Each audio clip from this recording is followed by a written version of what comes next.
Riders will exit on the back straight. Track is closed.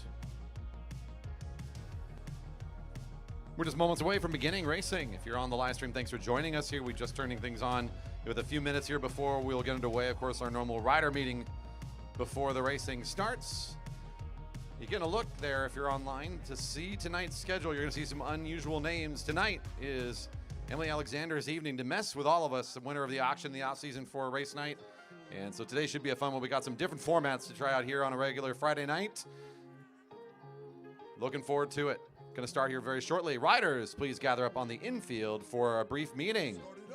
Riders, please gather up on the infield for a meeting. Thank you, all riders, to a meeting on the infield.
And with that, we are bringing up our first group. Welcome to Friday Night Racing.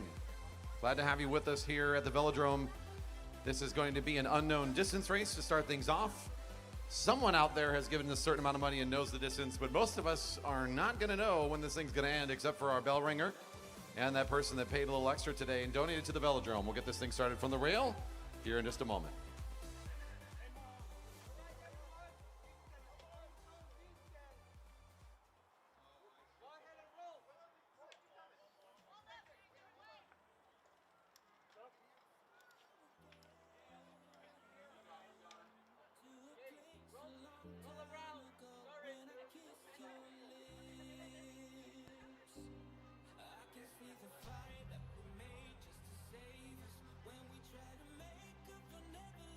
Rush to get on the gear here. We'll get them back together.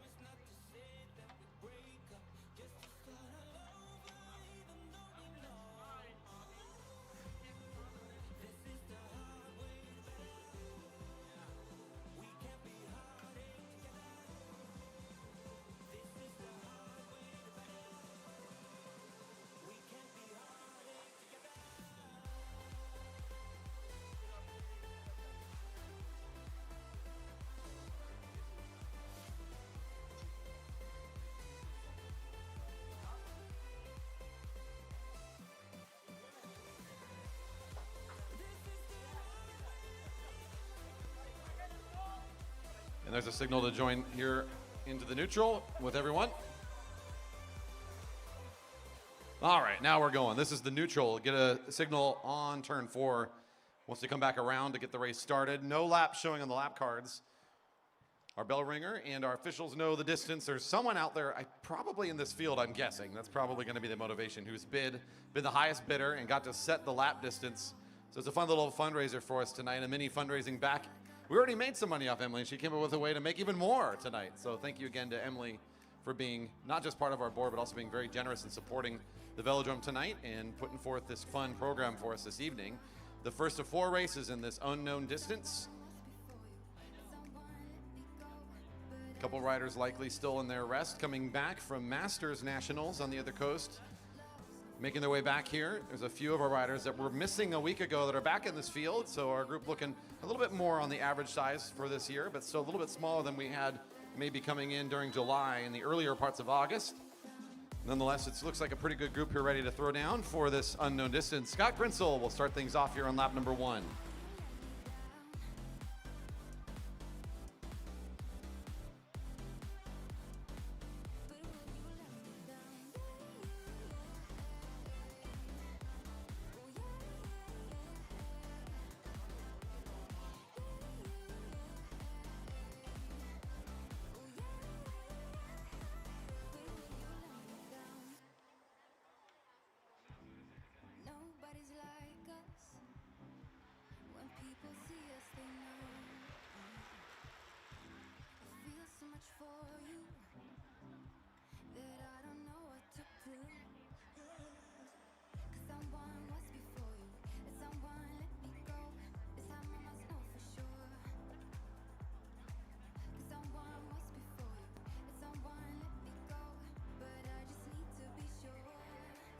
Our riders still in the early laps. No huge effort here to go without knowing the distance. It's difficult to establish any sort of attack. It could be a really short race. It could be a really long race. If it's going to be on the longer side, at some point they might want to open up.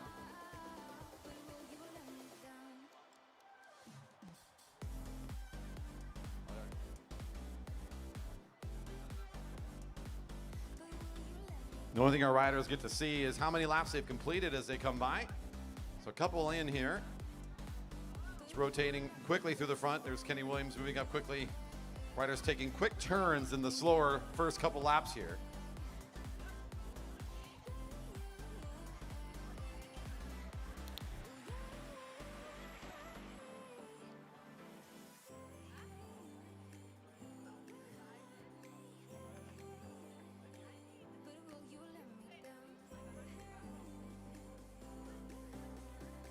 Tomko on the front for the group now. Likely see again in turn 3 another change of the lead here. Back to Grinsell as 2 riders pull up. A little bit of energy to stay at the front. a race like this is going to be a little bit of a gamble that can always come up. If you know something's coming up too, again, if one of the riders were one of our winning bidders here, that's another dynamic. Do the riders even know who that person is? Probably not. At least if they want to take advantage of the money they spent, they're going to want to keep that name secret. Going to hold that card close to their chest. Got a little acceleration there from Jamie Park, maybe thinking something was coming up. The field follows.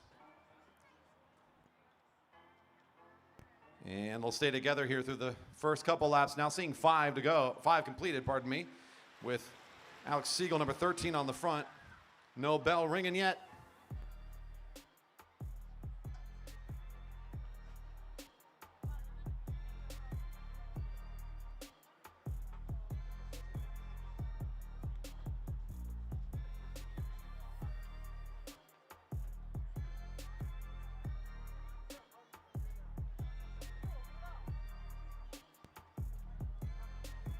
A little bit of acceleration on the previous lap, but we're back above the blue line, seeing 6. Emily jumped at the bell, and the field did not jump back in response too quick. Scott Grinsel there for Dyna Racing, kind of guarding at the front, gives Emily the eye, and they'll keep on rolling. Chris Wilson for Found Cycling is back here tonight. The rider in green right behind. He's had a couple of really nice nights. None of least last week, really having a powerful showing here on a Friday night. See if he's still in good form here this evening. He'll take advantage here at the front. The rider in green takes over. There's Martin right on his wheel. Thinking this might be a rider to watch tonight after the way he raced last week in the International Omnium. These two riders will start to kind of encourage the field to hustle, as number 27 will also match and start moving things along. Jamie Park, the rider in pink, currently in third wheel position, starting to close down the gap just a hair here, and then looks like the contact will happen on the back straight. That'll bring things back together again. Jamie Park kind of finding the window in there, comes up to the front, looks like he wants to put an effort. Oh, bell's ringing, 8 laps completed, 1 to go. Park trying to find the front, maybe he's the one in the know, I don't know. That was a pretty knowing move from the rider in Dyna. Will he make any good of it? Martin was right there to match. Here comes Tyson Danielson, the rider from Waterline Racing. He's not coming to the front a lot here tonight. He's got one good big attack here. Takes over at the front, the big guy at the lead of this sprint. Nice finish here for Danielson.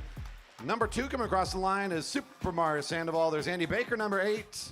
Your third rider across the line.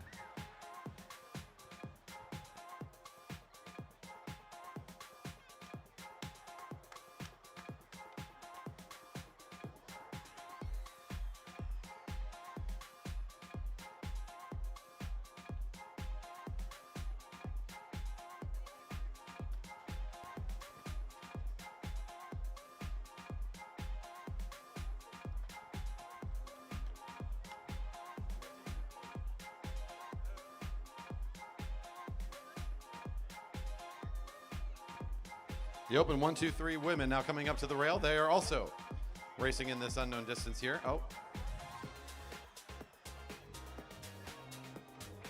Oh, okay.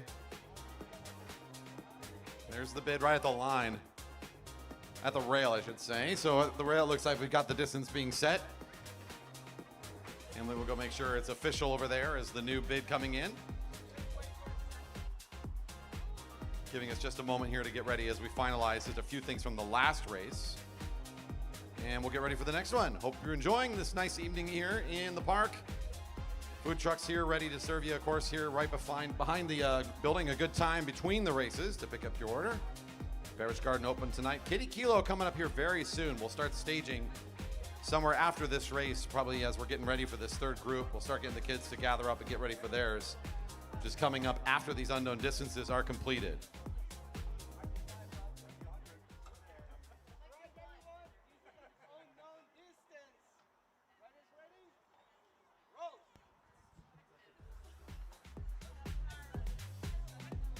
There's no secret who knows. She didn't try to hide it. She brought the bill to the rail and waved it in front of everybody. So we know Edwards has got the inside knowledge, and so does the field. So a little less of that kind of curiosity I had in that previous race, although I think Jamie Park might have given himself up as the one in the know there from the way he raced that race. It was a good effort to try to break away there on the front of the group, try to get the lead on that first 400-meter sprint there. Didn't quite pan out for the victory in the field, but still fun to watch. And we know Edwards in this group has the inside scoop. She knows the distance. The rest of the riders going to be out of the know, so likely they're going to be watching her wheel quite a bit to see when she wants to go. She signaled to everybody, I set the distance. And let's see how these riders are going to choose to race it here.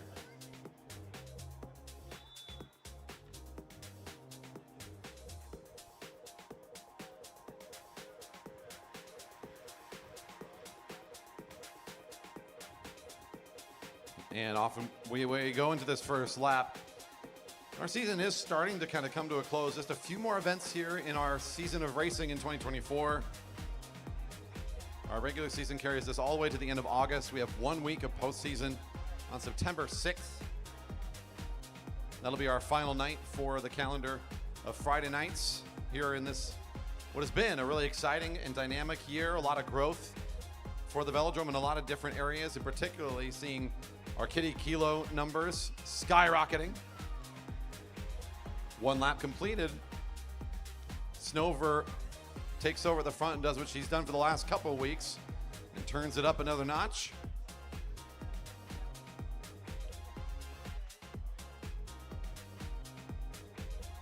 Of course, one of our big events still remaining on our calendar is next week's regional championships. Riders in our area will be coming out to fight over some podium spots and medals here. It's Fred's race. The Fred C. Ray Berger Memorial is all about bringing out our riders and giving them all an opportunity to find a place to compete and get on top of podium for whatever format they want to compete in. Another element for tonight, of course, it is partnering up with the Breakfast Racing team this evening. They're here hanging out with us, and there's one of the riders from that club making their way up. Henrietta Watts getting a little bit separated for a moment behind the wheel of a couple of riders. Makes a really nice move to bring herself back up into the field. That was a big effort just to get back up to where the Snover is. And Snover positioning herself right where she has most of this season at the front of the field with the bell ringing. This is a 4-lap race. Williams glued to the wheel as best she can here with Snover, showing just how strong she's been the last couple of weeks. Has been the woman to beat in this field. Here comes Tori now, also on a good turn of speed, trying to maybe surprise these two riders. It's a short race. She's got lots of acceleration, trying to hit the wheel as quick as she can. She's up to Williams. Williams still behind Snover. Snover from the front all the way around. Does it again. Snover, Williams, and Park.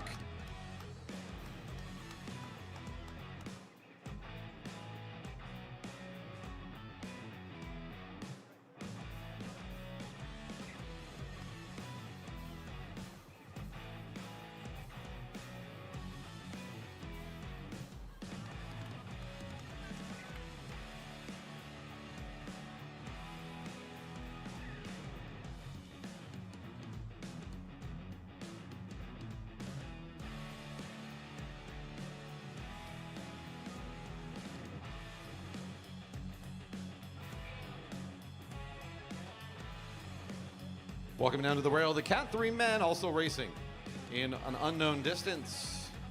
We'll set them at the rail here for just a moment as we get set to start. One of our larger groups this evening about ready to get their go ahead on the neutral lap for the unknown distance, Cat 3 men.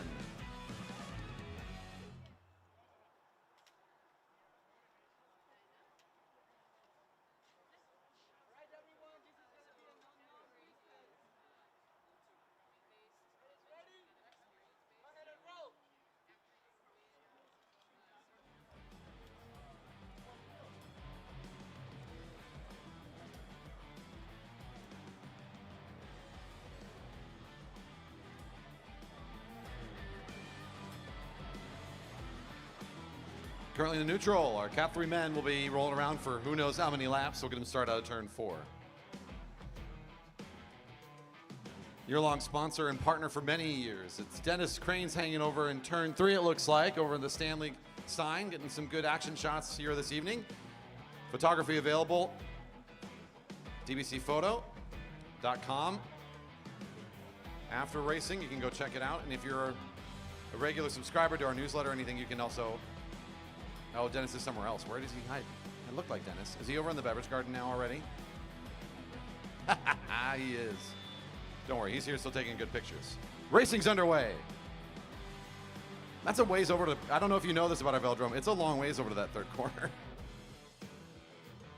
But if you're a newsletter subscriber, you'll see a lot of regular photos from our friend Dennis. Again, he's here at dbcphoto.com. Check out all the great photos he's got throughout this season and for years before. He's been a regular out here helping capture all the action and the fun. Racing just now getting underway with Peter Snoblin on the front of the lap to open things up. Mike Westover now in the green. They'll only be seeing laps completed on this one. I might have some insider information, but being that these are both unknown distances, Kiddie Kilo riders, go ahead and start making your way to staging. So Kiddie Kilo riders, let's start going to staging, as these are unknown distances. It could be real short.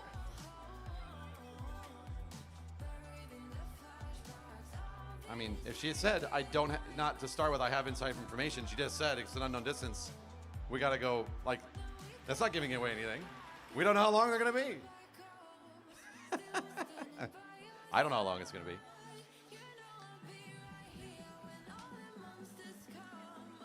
Our group's still together here after just a couple of completed laps. There's Snoblin back at the front again for AirTech Racing, that gray with white sort of colored kit from over here. You can see right behind him the Rider of the Year jersey on Keegan Fairbanks, Jerry Baker Jr. rider. Some quick rotations here as another one of our youth. Looks like they're coming up towards the front. We're going to sit all the blue line here at 3 laps completed.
Things still rolling here, and Emily's getting sleepy. 5 laps completed. Snooze fest, according to Alexander. My goodness.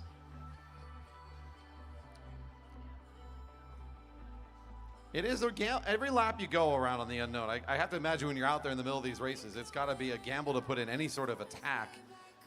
The timing of it, you just can't possibly predict. So you have to be.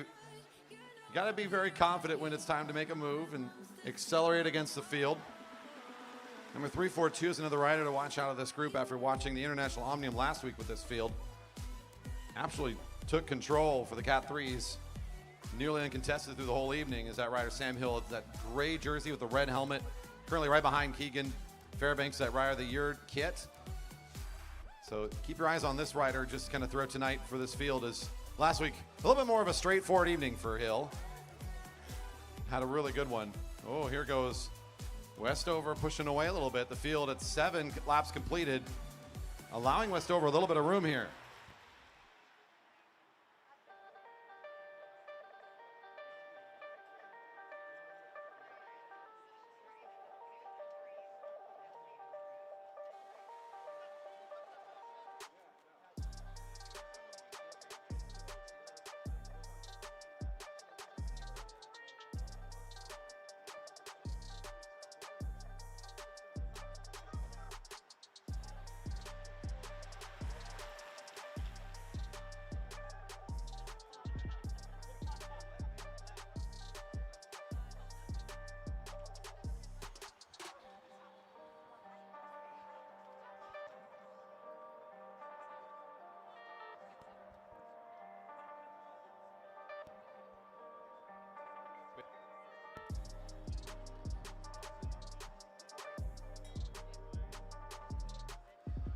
Surprise, $20 preem on the lap. $20 preem. $20 preem. Who knew? It's Emily approved. It's got her stamp of approval. That's right. I was told to do it. Ooh, that's a little tight coming around the corner there. Sam Hill makes his way to the front. Ooh, Junior will take over instead. Nice sprint for the 20 bucks. I think that was Takagi, number 338.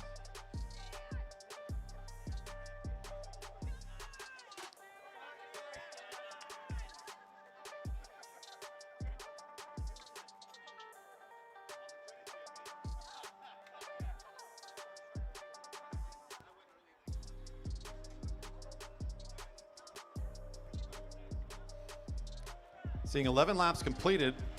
After that acceleration for the 20, a little snap between the groups. This will come back together again likely, as you can see most of the riders are right there behind the front. As Snover sees open track though, she's gonna make the attack. That name sounds familiar, that's right. She was just in that last group double dipping.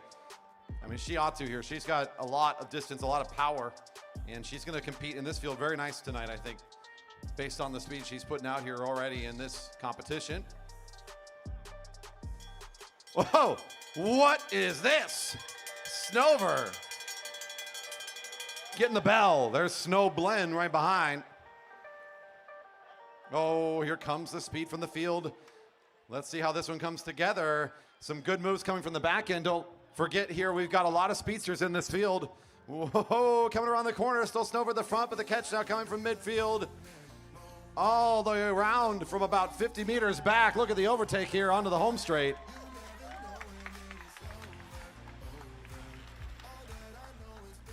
Ryan Havel, the ACT Racing team, making that look pretty easy there. Kind of hide in the middle, back of the group for just a moment, and then nice acceleration to finish. Speedy last lap for Havel. And yes, Kiddie Kilo riders, there's just one race, and it's an unknown distance. So be in staging right now. Kiddie Kilo riders, be in staging.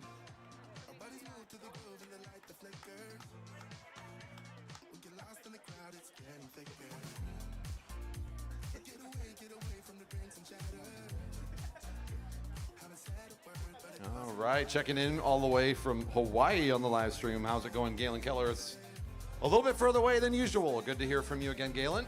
And tuning in to watch some racing tonight, our unique night of Emily Alexander's unique concoctions in different race formats. We've got another group here in the unknown distance. After this, Kiddie Kilo racing to come up. This is the Open 3-4 women unknown distance. About ready to start.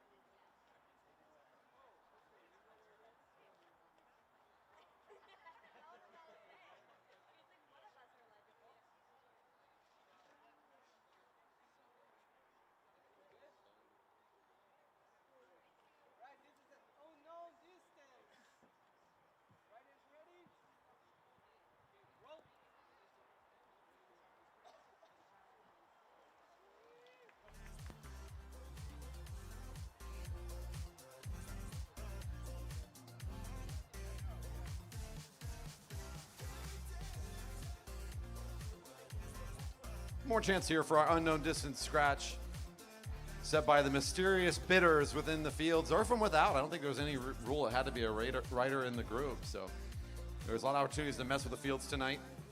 This group just getting underway into their neutral lap. We're going to start out of turn 4, and let's see how long their laps were set for here in the Open 3-4 women. It was what, 7, 8 in the first one. It went down to 4, up to 13 in the second one. Is this one going to trend long or short and right in the middle? We'll have to find out here as the riders come around. They're about to get their signal to start racing.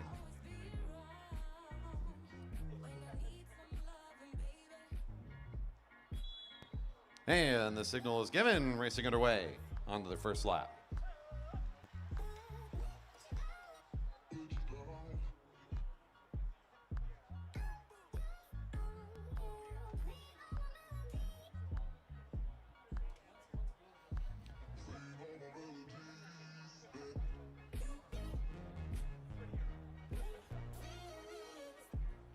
If you can't tell that our velodrome has become quite youthful in the last couple of years with the insurgence of young riders and national excitement around that, of course, culminating in our opportunity to host Junior Nationals this year and next.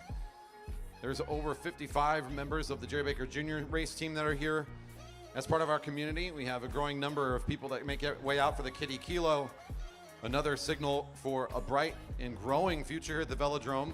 This field here, another good indicator. Look at this. If we didn't have the junior riders, this would almost not be a viable field this evening, as well over half of this group racing in the black and the blue of the Jerry Baker Jr. Velodrome kit.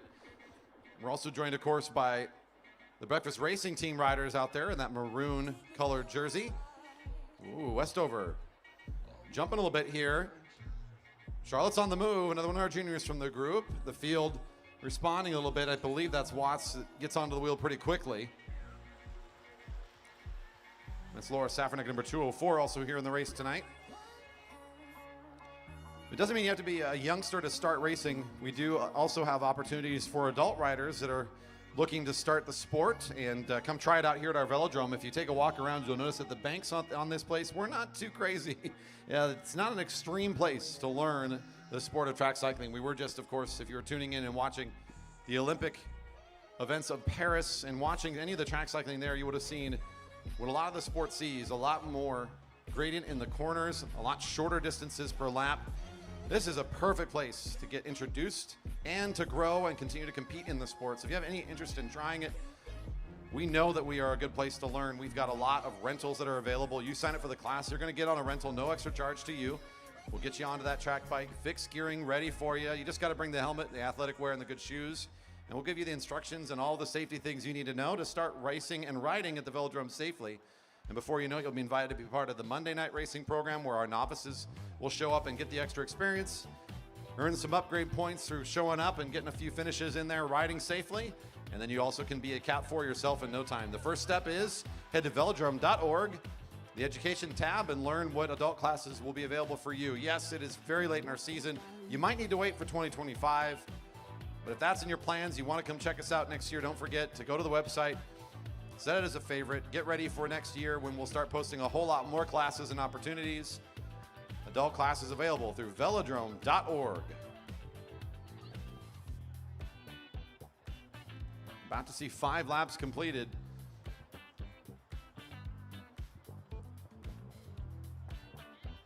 Do you think they could influence from in the race? Like, could they just yell at Emily?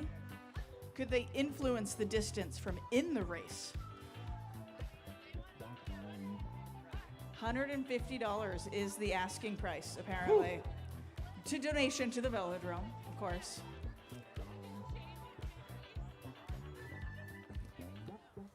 Wow. I mean, they're more prone to make those kind of judgment errors while they're in the middle of racing their bike, I suppose. $150 to change the laps right now, my goodness.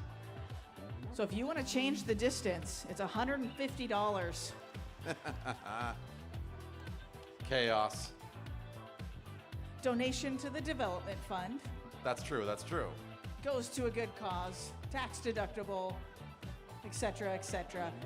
Speaking of which, the 501c3 that operates this place, the Maryland Velodrome Association, is still seeking a little bit more help for the development fund. We still have a fundraiser effort open right now as we are sending Merrick Gallagher to Worlds. We've helped cover essentially all of the surprise expenses that he got when he got the notification from USA Cycling. So we need help raising some money. How can you do it? Right now on the live stream, down in the video description, is a link to the website page where we're taking your donations to help rebuild the development fund. So if you're not feeling like putting money into the race, which is a funner way to do it, and you'd rather just do the straight up donation, those options are available there too. Any amount helps, of course. We try really hard here at our community to be ready to support our riders when they need our support. And that's what the development fund is all about. It's about rider development, however that looks. So when the time comes, we are able to support the next rider who needs assistance. If you're excited about Merrick Gallagher's rise this year to prominence on his way to Worlds and trying to make a good showing for himself for the Pacific Northwest region and make the velodrome community proud, you might be feeling like it's time to give a little bit extra support, do so on our website. The easiest way to find the link is actually going to be in the description of our live stream right now. Again, youtube.com/JB Velodrome. or head to velodrome.org/live and find the link there. Click onto the video and head in the description. You'll find the link, and you can leave a little positivity while you're there. A thumbs up and a subscribe never hurts.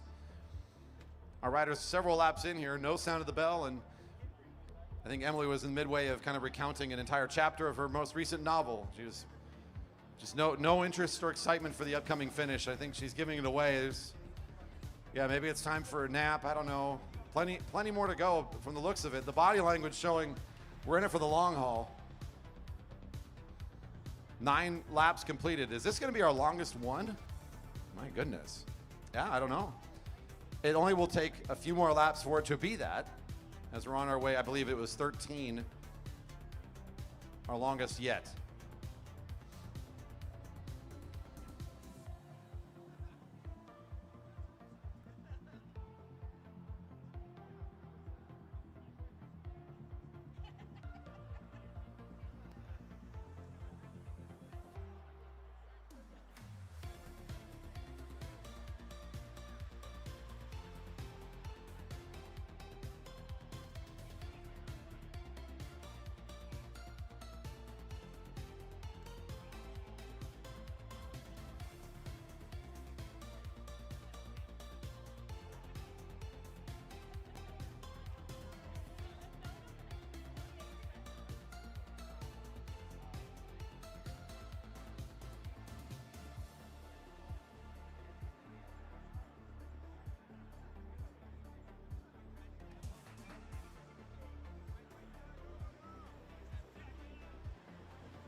We got action off the front. Oh, Renna made a huge flyer and then was like, nah, the bell didn't ring. Sat up. Had a big gap, though. I think they're feeling that it's getting close.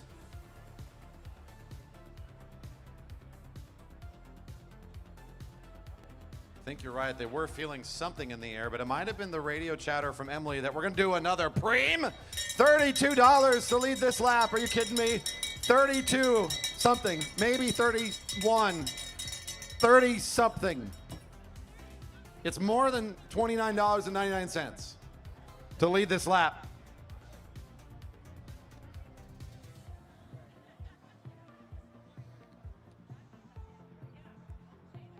Oh, here we go. Watts trying to come up to the front, and then a nice jump from, is that Gilchrist coming out towards the front here for a 2-up sprint? Oh, for the 30, Watts, Gilchrist. Woo! Breakfast Racing Team on the outside. I've given the edge to 205, Watts, to take home the cash.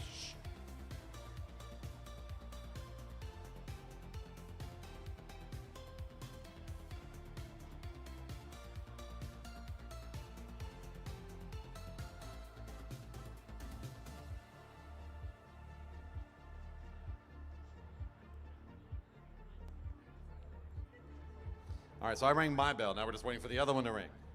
And yeah, they're like checking their socials or something over there. They're not interested. Emily has a wad of cash. Oh, that's what she's doing. She's counting money. Hey. Oh, man. Do remember, of course, that started with a generous donation into the Velodrome. So thank you, Emily, for having fun this evening with all of us. And we're reminded of the generosity it takes to maintain this community in the first place. Stay tuned for our off-season auction if you want to be part of the fun or maybe help raise a little extra money. If you've got partners in the business world that might be looking to be a part of this community or like get some exposure within this athletic group, a great way to do it through our auction where you can put up services or goods. We'll put them into the silent auction or maybe even the live auction. If you've got something real special, just get a hold of us and let us know. Or if you'd like to be in attendance, tickets will go on sale very early spring. At the end of the winter time is when we start getting that information and the ticketing opened up for that. If you're not on the newsletter, you can do so through our website. Go velodrome.org. Under the connect button, you'll find it. Or you can scroll down to the very bottom. There's a newsletter subscription down there in the footer for the website.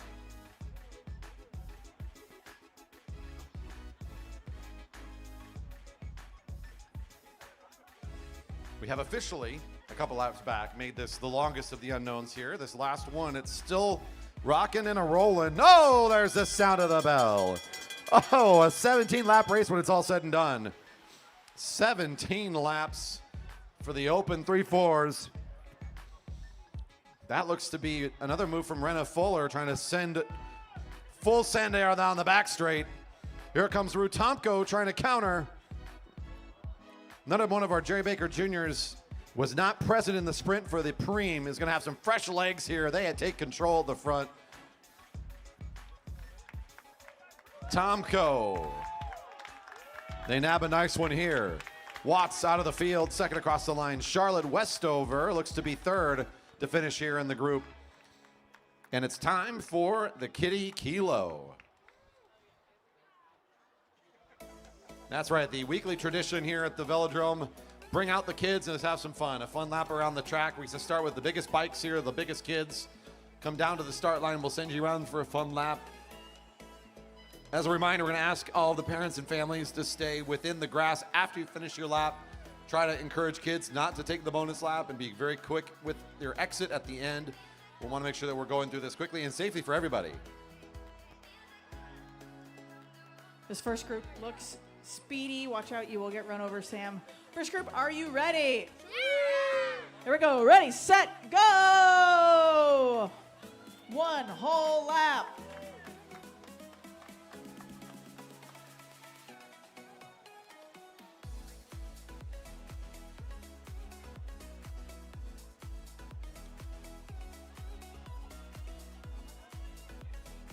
Exploring above the sprinter's lane, I see.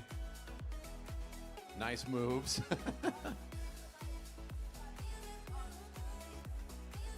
Another sign of vitality here in our Velodrome community. We've had over 100 kids for every one of our Kiddie Kilo editions here in 2024, and our regular numbers are closer to 130 some kids every single week. Cycling is a universal skill. There are so many people in our community, and they come here in droves. Look at these fast riders here. Into the grass. Don't hit our photographers. Woo! Nice. Fast finish there for some of our biggest bikes. Nice work.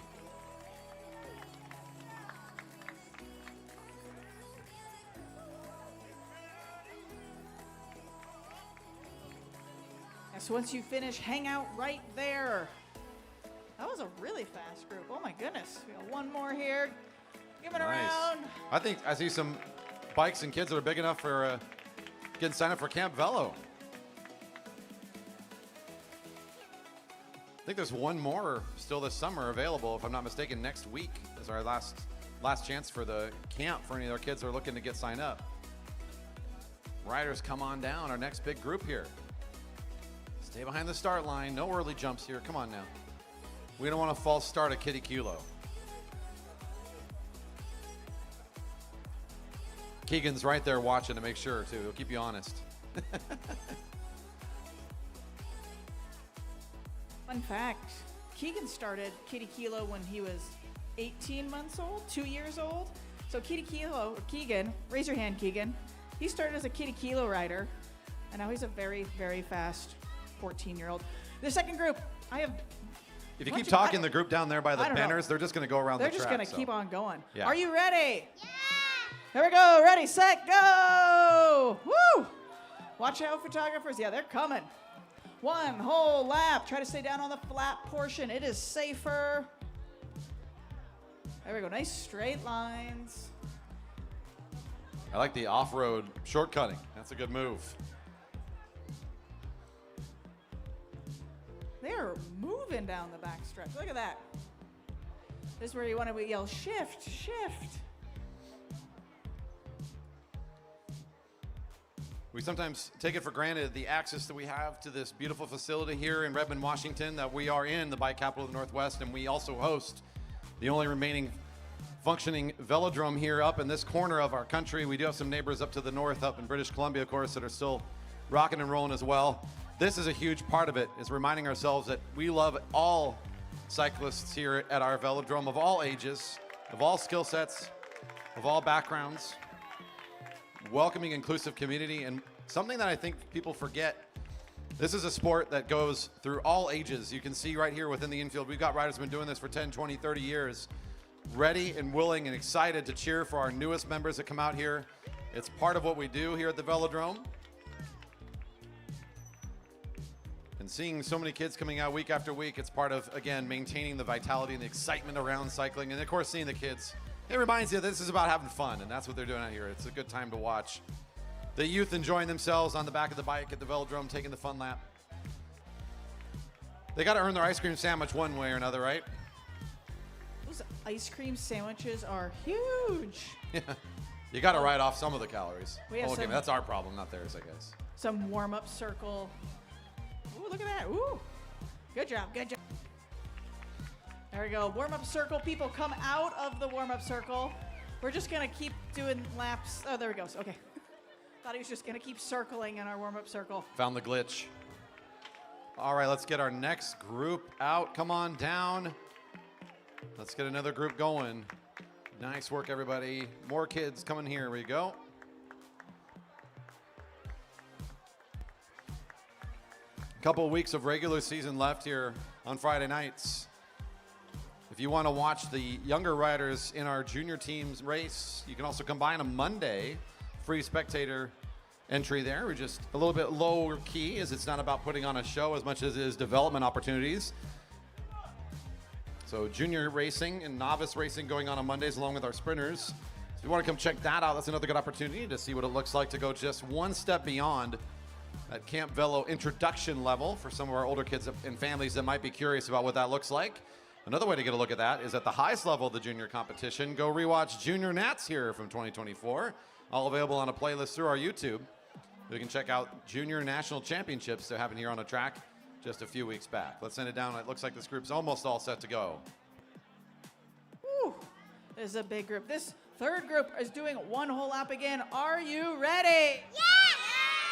They are. Ready, set, go! Straight lines in this start. Straight. Well, we were just dodging people. Parents on the track, watch out. We're just slaloming. Down There to the we left, go. kids. Woo. Oh, you got it. You got it.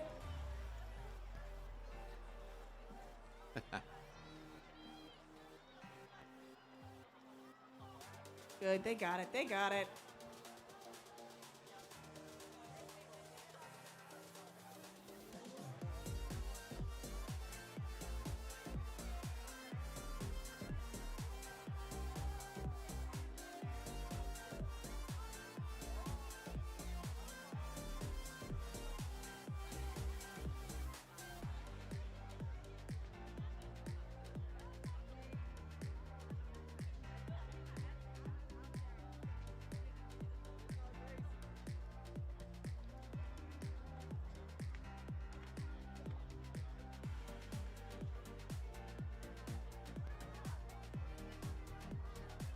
Here comes your first riders coming around. Look at this. Watch out. They are turning they're turning left into the grass. So watch out. They're coming in hot. There we go. Turn left into the grass. Woo. Going aerodynamics over here.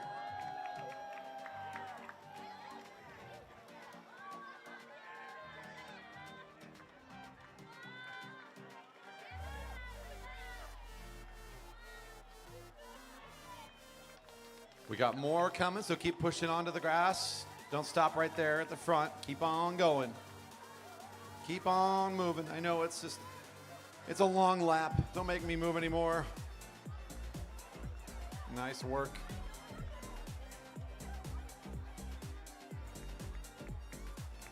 So you're in the grass, kind of squeeze in farther. We got, well, maybe we're at push. No, there's one more pedal bike group. All right, we got lots of kids today.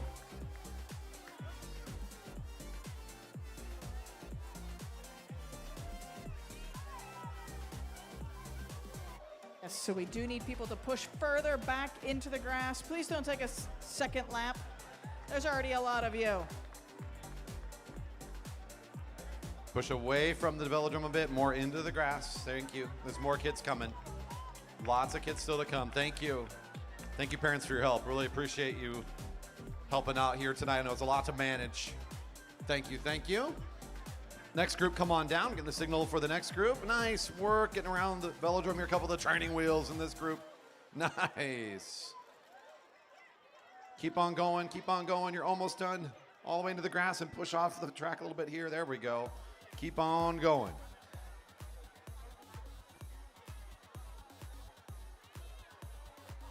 This might be the end of the non-push bikers, I think. It's going to be a pretty good sized group coming out here.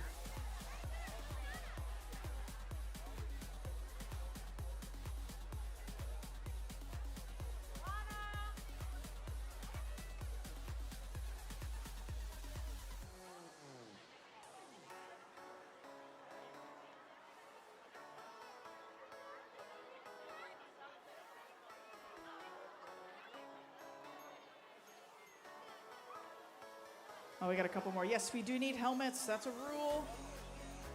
Make sure we get helmets on people.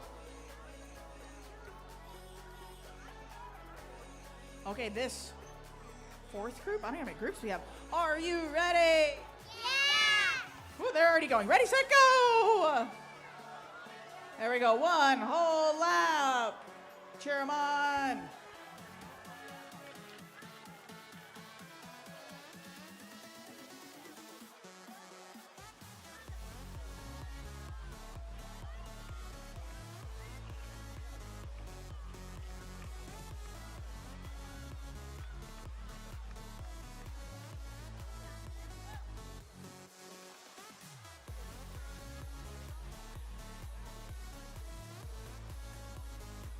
What else is there to say hasn't been said? I mean, we obviously love the opportunity to host this, know that it's not going anywhere. I've heard the conversation come up time and time again. Our riders are always saying, well, this is really valuable. It takes time out of our Friday nights. Are we going to do this again next year? Is it going to look any different? We always come back and say, yeah, we're going to keep this thing because we know, one, how lucky we are to be surrounded by this kind of energy and excitement. And two, we know that this really is all a part of what we see now happening at our track. Having young riders be a part of this, keeping the sport alive, making it grow and improve here in the Pacific Northwest. It's all part of it. So we're so excited and happy to be able to host this many young riders again. Whoa, look out for Spider-Man flying in for a finish. I'm pretty sure he's here. Ooh, big crash. Bummer.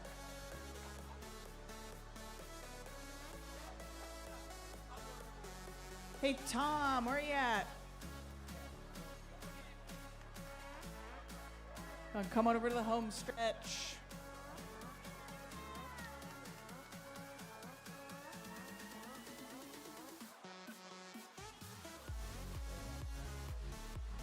I don't know, I thought this was a bike race, but it looks like there's a whole running race on the back stretch right now.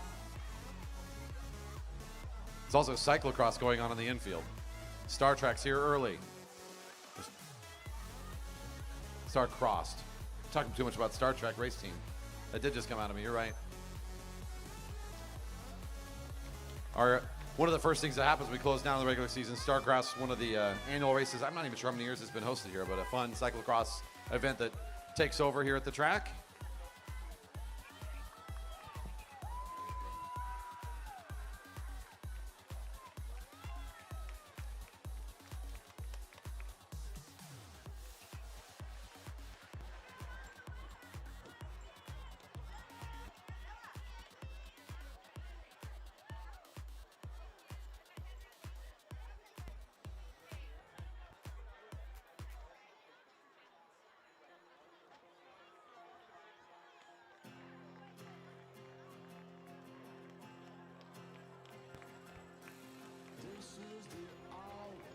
Heats for the elite men, Keirin Points should be reporting to the ready area. Both heat A and B. A will be Siegel, Sandoval, Robson, Baker, Grinsell, Williams, Darlene. Heat B is Martin, Danielson, Pyle, Tomko, Wilson, Park, and Haldeman.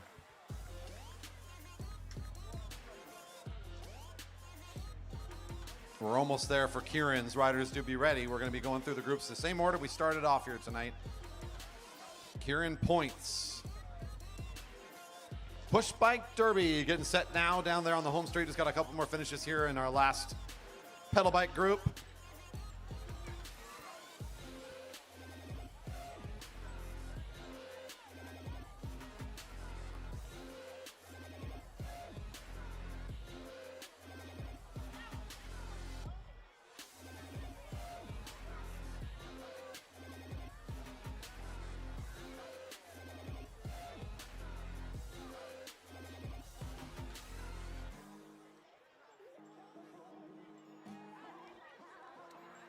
This is a lot of push bikes. Per usual, we aren't joking. We're averaging over 100 kids per night, which is just fabulous, by the way.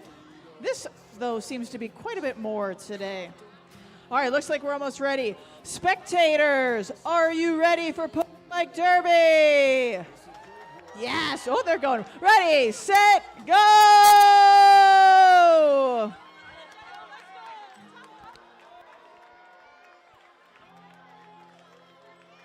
Speeding down the home straight. Oh. All the way. Look at him go. This is my favorite helmet back here. Look at this. Oh, nice. I love that. I was going to say our first across the line might have been my favorite dress of the evening, too. Very nice. Some unicorn scooter action. Oh, my goodness. Those got to be the envy of the entire neighborhood. They light up, too. Sheesh.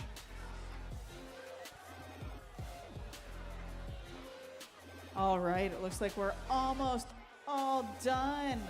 At that point, we're gonna say, Kiddie Kilo riders, come on out. We got stickers, all sorts of good stuff out here. The ice cream truck is still open. While we are exiting safely over whatever rail you can traverse, we're gonna ask our Masters Nationals athletes to the podium. We're gonna read out some results because we had some fantastic results from that national championships.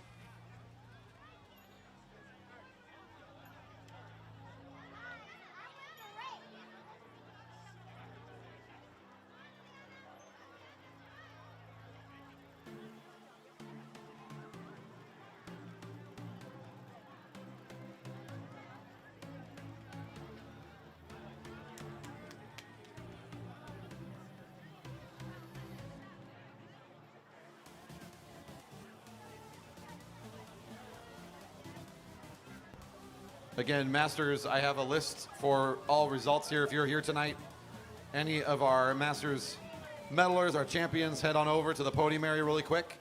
We have a little bit of a moment here before the Kiddie Kilo is done, and we'd like to recognize your accomplishments from the previous week. Medals and jerseys, of course. If you got them, get them.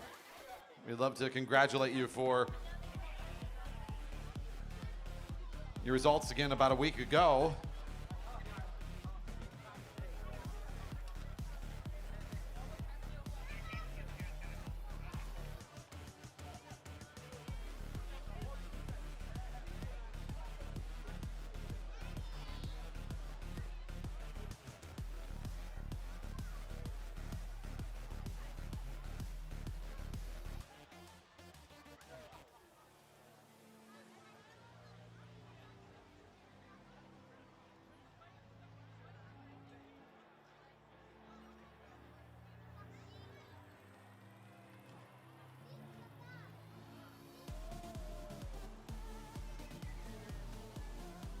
Okay, I'm going to do my best here with the way this is printed out. So if I miss something, I do apologize, but I will try to do my best. I'm going to go by age group. I don't know if James Campbell-Harris is with us tonight, but I do.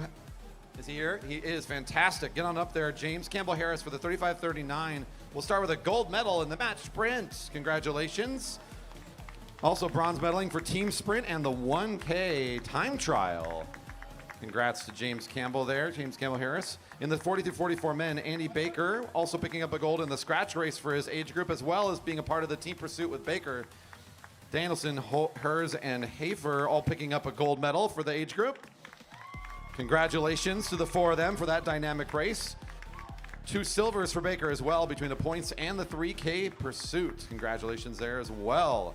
A bronze medal for Tomko in the team sprint, our 45 through 49 men results. Congratulations, Tomko. Andy Lynch and Jamie Park for the 50-54 men teaming up for the team pursuit. Good for a second place overall in that competition. Congrats to Lynch and Park for teaming up on that one. Ken Dong is here tonight for the 55-59 men. Bronze medal in the team sprint. Eric Waterman, you're here with a championship on you. You got a 60-64 men match sprint champion. Congratulations. And I don't know if Dale Harris is with us here tonight, but if he is, we'll cheer out for him either way. A bronze medalist for his age group in the 500-meter time trial. Congrats to Dale Harless and all of our local competitors for a nice showing at Masters Nationals, going off and away to the other coast and racing on our behalf. Excited to see so many great results and the fun. Thanks, everybody, for taking the moment to recognize our fantastic athletes. Keirin Point heats almost ready to start here. We're going to finish clearing the track as we're just getting to the back end of our Kiddie Kilo fun. And back into Emily Alexander's nuttiness. All right, so Keirin riders, looks like they're drawing for position.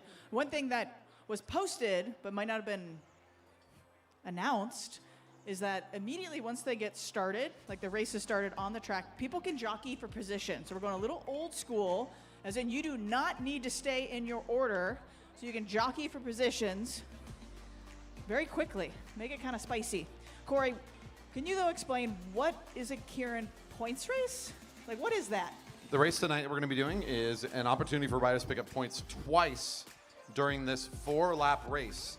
First 2 laps are unscored. So the first time around the track, no points. Second time around, no points.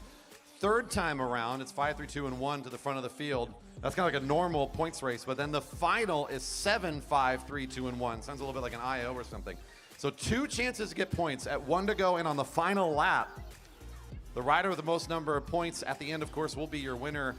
The beginning of this is actually going to be heats, so we're looking to qualify. So riders in this first round, they don't need to have the most points. They just need to be in the top half of their group, essentially, to continue in advance. The Keirin Points is a fun little mix-up between, of course, the Keirin, which is the main format, and sort of a split scratch being thrown into it here. 2 chances to get points on the 1 to go and at the final lap. The last 2 laps, both worth points. It's going to favor riders that can be really quick to position themselves twice in a row, recover off one effort. They're going to have to really be smart by how they point themselves between the 2 sprints.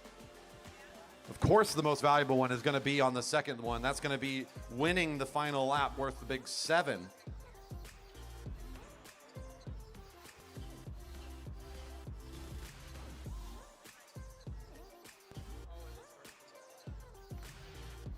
We'll get them started out of this warm-up circle as they cross the finish line. They'll basically be on their first lap. Amara was mentioning that the rules for the standard Keirin specifically mention that you cannot change position in the opening portion of the race.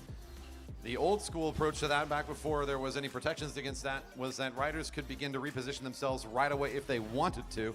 So that is an option here, as this is not an official Keirin, and we did not include it in the rule set. So if riders want to begin to push up, change, they can do so right away before they're really even up to top speed. And you're already starting to see some riders trying to take advantage of that, maybe trying to mess with the opportunity here to start shortening up the group a little bit, move up along the right side. And here we go. We've already got 2 lanes kind of pushing up towards the front. Darlene, the rider for Standard Cycles, has drawn position number 1. It's the rider in the dark blue with the black helmet. That'll be your first rider in this lineup. Siegel looks to be right behind him. That's the rider for Waterline Racing with the dark helmet. Sort of the lighter blue kit. Right behind, Kenny Williams for Center Cycles, number 12. There's number 8, Andy Baker. Number 2 is Mario Sandoval for Premier Racing, making up your first 5 in the group right now. Mike Robson, wearing the white here tonight, is the rider in the 6th position in this lineup right now. In the pink right behind him, that's Scott Grinsel. That'll make up your 7 in the group. Top 3 advance to the major final. The bell's ringing because next time, points on the line, and it's only 2 to go here. So 2 laps in a row to get points. First 4 riders across are going to start scoring, and here we go. Right now in position is Darlene at the front. Siegel holding onto the wheel still. Our first time seeing the Keirin Points. It's a first time for all of us here to see how this race unfolds. I think we're all just as excited to see how the heck we can keep track of the points as we are to watch the finish. Here comes Siegel around the corner to pick up 5. 3 for Baker, 2 for Darlene, and 1 for Sandoval. Your leader right now, Siegel with 5. Baker in second with 3rd, the rider number 8. Sandoval in 3rd position, picks up 2 on the first sprint. Now it's a straight sprint down the back straight between these 3, but remember, they just have to be in the top 3 spots to qualify and continue on to the major final, so they don't need to win this race. They're just making sure they can race again for the major, and these 3 have clearly established themselves, as it's going to be Sandoval, Baker, and Siegel can kind of take off the speed a little bit there. They'll make their way towards the major final later on. The rest of our riders will not be in the fun there for the major. And confirming there, no minor finals, so that's the last chance for some of these riders this evening. We'll get those 3 qualifiers up in the major in a bit here. Your next heat's getting ready to go. They're in the warm-up circle now.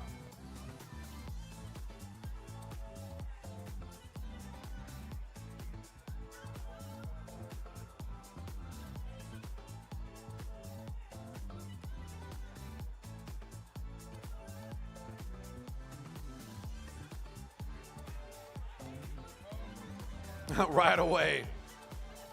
Number 34, Hawley, says, move aside, kid. Pushes JC back off the bike, and JC's like, okay. All yours, dude. When you're a bit on the true sprinter side of things, it can be a tough spot to be all the way up at the front, right on the bike. When that thing leaves, you're going to be at the position to lead out the field. Not always every sprinter's favorite spot, but it does mean you have control. You have the best visibility. You're the one that can control that kind of opening bit on that opening lap with the pacer getting out of the way. So JC will stay close. He's up alongside. Right behind him, that's Jamie Park, number 30. Number 9, Chris Wilson. 14 is Tyson Danielson, the rider from Waterline Racing, also here. Andrew Martin, number 27, in the white with the black helmet. And that's going to be Tomko in the blue with the black helmet at the back for Center Cycles. 3 more to advance and join the major final. Just got to score in the top of the group. Coming around the corner to hear this bell.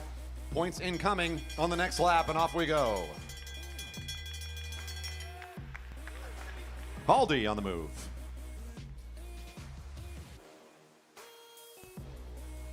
Pyle looking over his right shoulder, kind of watching the group fan around, looking for the acceleration to come along the blue line here. And it's going to be one of our riders wearing blue that's going to try to make the first jump for the first points. That's Tyson Danielson lining it up out of turn 3. Here comes Martin. Bell ringing for 1 to go. It's Danielson, Martin, Park, and Wilson in that order. 5, 3, 2, and 1. Here comes number 9. Here comes JC Pyle. If he can position himself to pick up 7 here, he's still within contention. He misses the first sprint. This is going to be a very important one here. Park down in the box a little bit. I don't know where he's going to go, especially with Martin kind of keeping him down a little bit. And here's Wilson also keeping him out of it. It's going to be Pyle trying to come up for 5. Danielson will pick up 7. 5 for Pyle and 3 for Martin. I believe that's going to be enough for Pyle to advance into the major just based on the 5 unofficial. Top 3. Danielson will certainly grab a spot. Martin also finding points in both sprints. We'll get the confirmation in a bit. Your next group coming up, the Open 1, 2, 3 women. 2 heats in the group. We'll follow that with the Cat 3 men. We are drawing for position, so riders do be ready to check in and get set for your heats.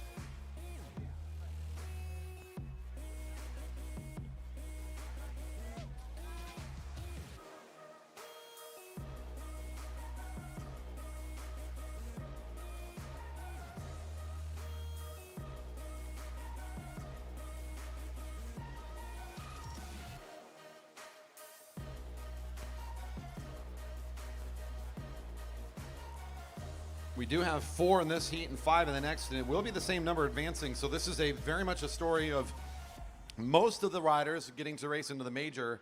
You've got to find value in these points. It's going to be most of these riders picking it up, so position in both the sprints is going to be critical here. We're only going to be leaving 1 out from this group. It's Edwards at the front, drawing position 1. That's Charlotte Westover right behind her, one of our Jerry Baker Jr. riders.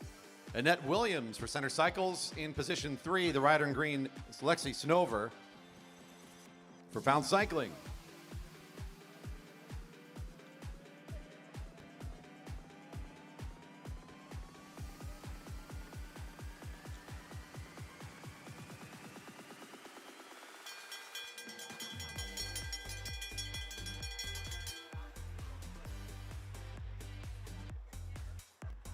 Bell's ringing.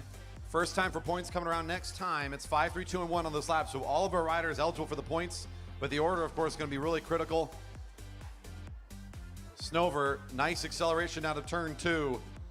Williams jumps up there to try to catch on to the acceleration. It's going to be Edwards and Westover in a tough spot as these 2 speedsters take off and will be setting themselves up to take over the front in the qualifying round. Snover and Williams already showing they're going to be racing again in the Keirin Points later on. Westover now also trying to set herself up to confirm if she's going to try and pull away into the bridge here between Edwards and the leaders at this stage.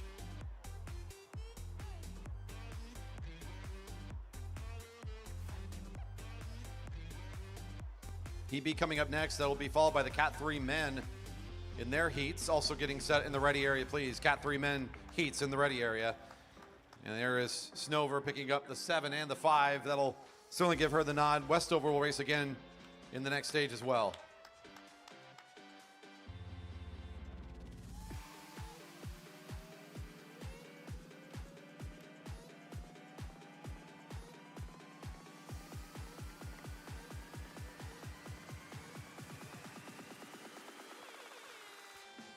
And here comes your second group. 5 in this heat means that 2 not going to get the nod for that major. The other 3 will get to race again. We got Henrietta Watts at the front for this group. Breakfast Racing team here tonight, of course, in position 1. Lucy Gilchrist has got the black helmet on in the Jerry Baker Jr. kit in position 2. The pink helmet of Ruth Tomko right behind in position 3. Kelly Darlene in the blue, Rice University in 4th spot. And there's Tori Park in the green with the yellow and orange on the arms, plus that white helmet to round up this group. 5 riders, 3 to advance into that major final. A little bit more at stake here on both of these sprints with one more rider in the mix.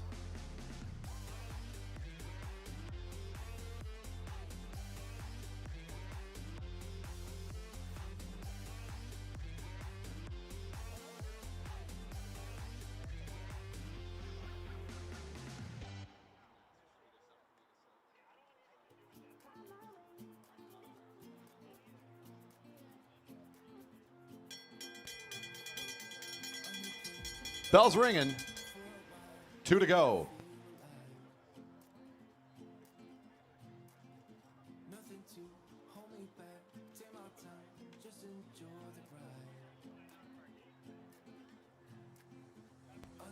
Tori Park taking over the front down the back straight as it's pretty well flattened out there halfway through this lap. But Park will push ahead and start to set herself up nicely for the first big points on this one. This is going to be for 5. And the bell ringing again. 7 at the line next time around. Tori, your leader now with 5. It's 3-2-1 as they come across the line. Tomko, Darlene, and then Gilchrist. So Tori clearly setting herself up nicely here to be the leader out of this heat. Only 3 advanced. Gilchrist finishing behind Darlene last lap, trying to stay in front of her. Tomko already in position, looking like they'll be able to confirm getting the points here to hold on for 3rd. Gilchrist fighting for another chance and looks like she'll find it. Gilchrist and Tomko, I think, will get the points needed based on the finishing order there.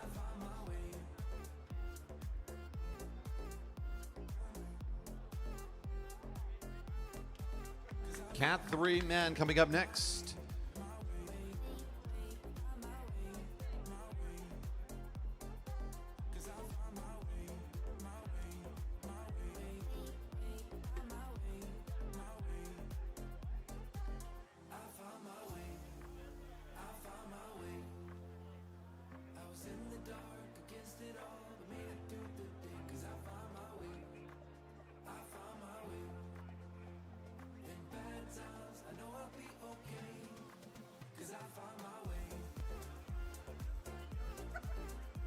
Out of these heats, once again, 3 advanced, but again, a little bit more like the Cat 1-2s we started with. A few more riders in each of these groups, meaning the stakes are certainly higher, a little bit more difficult to work your way through these groups into that major final.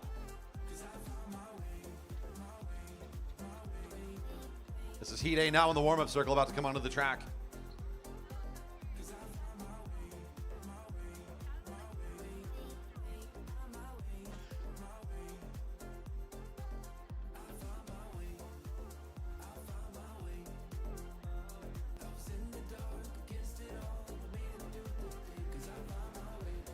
Number 306 draws position 1. That's Jordan Green. Right behind is Peter Snoblin of Aerotech Racing in 2nd position. For Team Epic, it's Ryder Carlson, number 335, in the 3rd position. Samuel Hill in the gray with red helmet. That's 4th wheel now in that lineup. Tori Park jumping up for double duty again here in this group. She's lined up 5th position in the group. I got Takagi for the J. Baker Jr.'s team. Is the 6th rider in this group. Stan Douglas wearing his white and blue here tonight for Flow Factory. Position 7 in the group now, number 360. 3 advance as a reminder from this, so with the bigger heats, the competition heats up a bit more.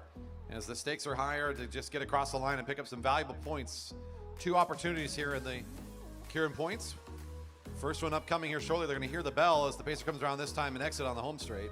It's still Jordan Green at the front for this field, who's not really changed up their order since getting underway. 2 to go. Points next time. Green still in the front there. Snoblin and Ryder Carlson still in position. Not surprised here to start to see some movement down the back straight. Maybe not happy with the tempo. Still not up to full speed from some of the riders at the front, though. Green holding on nicely all the way around the track. Still in scoring position here on this lap. Trying to get up 5. Green hearing the bell again. Ooh, Takagi for 5. Green 3. That was Samuel Hill, I think, for 2, and Stan Douglas for 1. Has to do it again, though, and look at the front 3. Start to pull away from the rest of the group. They want some rest, but you're not going to get it here with these 3. Takagi's just going to keep driving the train. A nice kilo effort here from the junior. Comes to the front, just keeps it going. Trying to pick up 7 against Green. It's Takagi for 7, Green for 5, and Hill for 3. I believe picking up 3 in this sprint, 2 in the last. Sam Hill gets 5 total. That should be your 3rd qualifier. With Green and Takagi being at the front on both of the previous laps, they'll certainly be racing again in the next match for these riders. Here comes your 2nd heat of 2. Up after this, the open 3-4 women for their 2 heats. No minor here. You got to be in top 3 to race again for the major final and continue to compete tonight. And now we go into the 2nd group to see who our next 3 will be.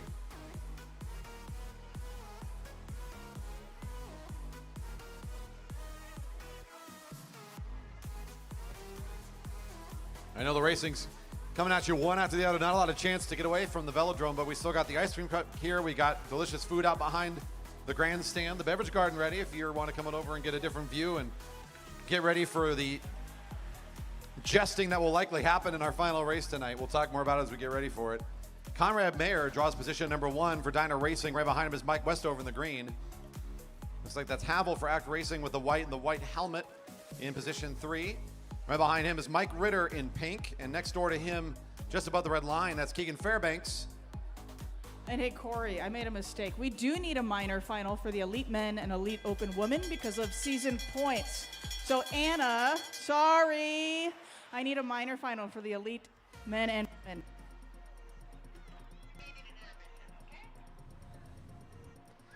Two more riders in this field. I'll make sure to get their names out. Joe I'm Dangle sorry. in the black and yellow, and there's Alexi Snover in the green. We will have an intermission. They'll need an intermission for officials to prepare for what will be a necessary minor final for season points, was the announcement. And Ritter, 5, Mayer 3, Fairbanks 2. I think that was Havel for 1. Ritter still driving the pace down the backstrip, but here comes Fairbanks to take over. Havel's going to follow his wheel and try to make sure he's in position to pick up 7 here. You saw his speed out of the unknown distance. Fairbanks still looking really good here too, though. He doesn't have to win this sprint. They're just trying to qualify, so this is good for both of them. If they come across here at the front, you're going to see both of them again. Ritter's trying to hold on for more here. Ritter should get it.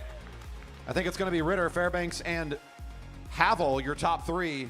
Mayer was coming flying in for points there at the end, but I think it's going to be a little too far down the list to qualify here after it's all said and done.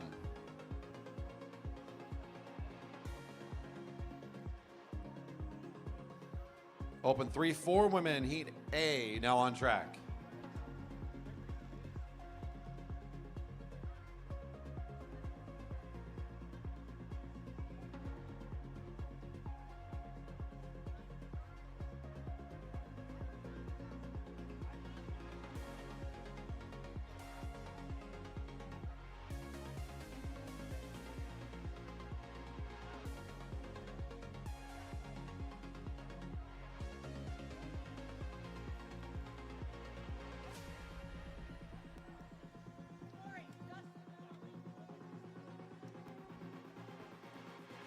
To confirm, the elite men will have a minor, I think by preference. The elite women will elect not to. Open 1, 2, 3 women again will elect not to have that minor final, but the Cat 1-2 men will. That's what it sounds like. In the group right now, position number 1 is currently held by Charlotte Westover right behind the bike. It looks to be Jasmine Chuang, number 231, in position 2 right behind her. Henrietta Watts in position 3. Lucy Gilchrist back in position 4, and Luna Mendoza to round out the group, the rider with that orange helmet. So they get the bell, first points next time around. Westover pulls out of the sprinter's lane just a bit here. Doesn't want to be in charge of this one. She's going to let Jasmine come to the front first. Westover kind of gives over the lane there, a little bit of in and out movement in turn 2, and Gilchrist will take it from underneath. Now coming up to the front, trying to position herself for these first points. Leading it out, though, is Jasmine right now coming to the home straight. Here comes Watts around the corner, trying to fight for 5. Bell's ringing again. 7 next time around. Watts, Chong, Gilchrist, and Westover in that order. More points next time around.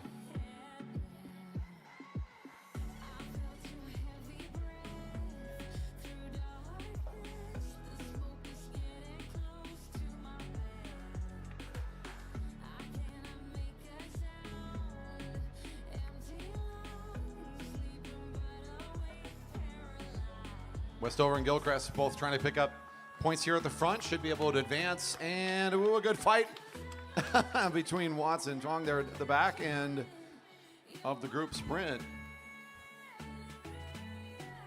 Might need to check the finish there. That was a close one between the two to pick up what would have been the 3-point sprint there. Here comes Heat B. Sarah Lynch draws position number 1. That's number 201 at the front, and then one of our young riders for the Jerry Baker Juniors. Brenna Fuller right behind, another one of the youthful Jerry Baker Jr. competitors. Ruth Tomko in the pink helmet right in the middle. Position 3, there's Laura Safranek in 4th spot in the white and blue. Caitlin Pellerbrook for Breakfast Racing Team, racing number 210 tonight, is in position 5 in this lineup for the Keirin. 3 to advance one more time before we'll start working our way back towards a major final.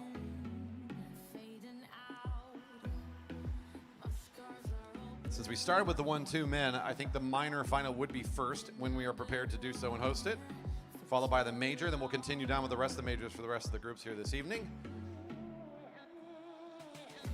Next time around, the group to hear their bell for their first points opportunity. It's still Lynch on the front. No change in the order since the initial draw. It's a lineup of the kids here at the front. Some racing age, I think age 14, if I'm not mistaken, for both Lynch and Renna Fuller leading the way here for this group.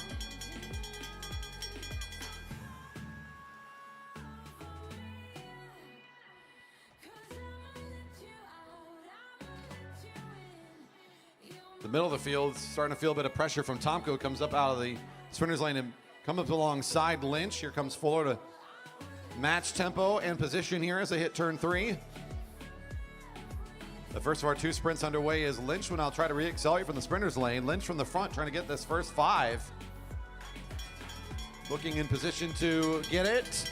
Tomko, it'll be Lynch, Tomko, Fuller, and then Safranek. 5, 3, 2, and 1. So Lynch, your early leader after 1 sprint. The second one already underway as the bell is ringing for their 1 to go mark as they cross the line. Lynch on the lead of this one. As Tomko comes down into the sprinter's lane. Safranek repositioning herself a little bit over the top. And Renna Fuller now finds herself at the back of the group before. Tomko advancing gives a little bit more room for Fuller to reposition up. And here they come to the finish. Is 7 points for Tomko. We'll certainly confirm they'll be racing again in the final. Safranek picking up, I think, 5 there. Lynch 3. I think that's going to end up being your top 3 in that order based on the points calculations.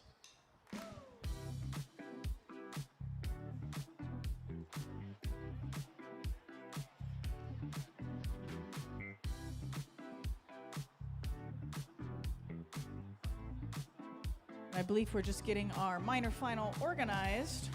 Corey, it is breakfast night. I like to say I listen to you, but I don't. Have you slipped in any breakfast puns to your broadcast yet? Not a one. Oh, we got to step it up. We need some solid breakfast puns at the end of this race here. Well, I really would hate to be so bad on the job that I don't want to be toast, if you know what I'm saying. So I'll make sure to turn it up just for you. Sunny side up if I need to. I forgot about that whole gist, and not a single member of anybody's team has come up and reminded me. So I'm all in. I'm all in.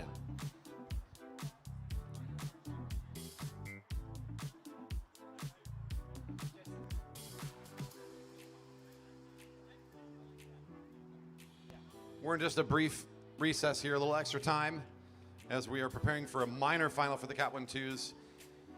With so many different race formats, sometimes things slip your mind. And one thing we gotta make sure, this is for season points tonight. This is our featured race this evening. So for season points totals, we gotta get our placings down a little bit further than top 6. We're gonna race this minor final to ensure that we do that.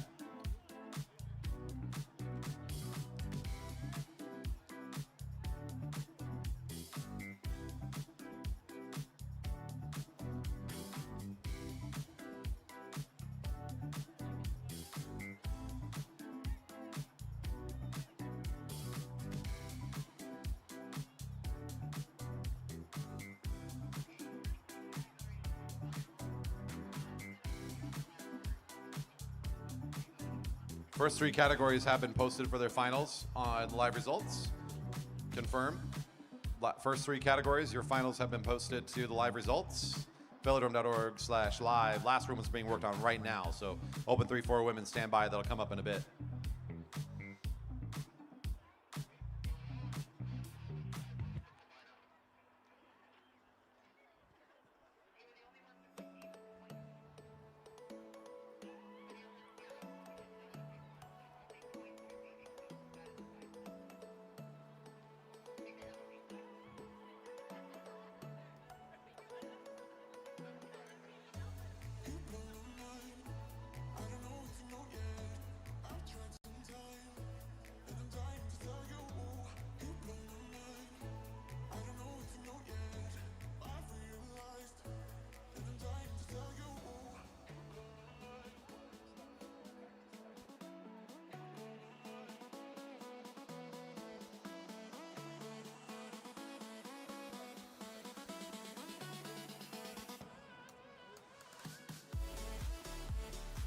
It may not be your morning normal pickup coffee that we're excited to have here for breakfast night, but we are serving beer and cider this evening, of course. The Beverage Garden still open and ready to help you out this evening. Our great donors for our beverages here in 2024. We thank Postdoc Brewing and Locust Ciders once again for being our big supporters here once again. Purchases within the Beverage Garden do go right back into the Marymore Velodrome Association and can help maintain and build our programs here. Thank you for your generosity and for enjoying our beverage garden this evening. We're going to be counting on you a lot in the next race. Believe me, once we get to that known points, just pay attention. We're going to have some fun with you all over there. This is the minor final. Another opportunity for our riders here in the Keirin Points. First rider in this group will score 7th in the overall placings. Still some season points on the line for the Rider of the Year contest. That's kind of the reason for ensuring this one this evening. We'll get them started here with the points after a couple laps around the pacer. Chris Wilson's here in the group, the rider in green at the front. Right behind him, Jamie Park for Dyno Racing. Mike Robson in the white with the black helmet is in the middle position for this group. Number 59, right behind him, 29, Mike Darlene. Center Cycles, another Center Cycles rider, number 12 is Kenny Williams. Will be your 5th rider in this lineup for the minor final.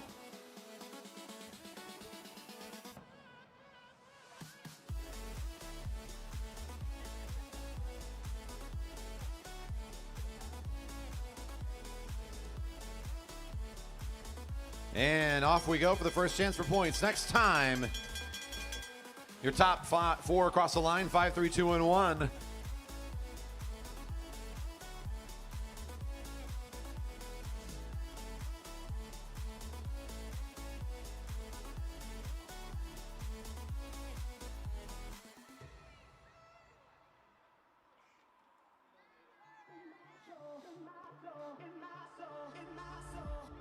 Coming up across the line here, looks like Park for 5, Wilson for 3, Robson 2, and it's a close call here between the Center Cycles riders for who picked up 1. I think it might have been Williams.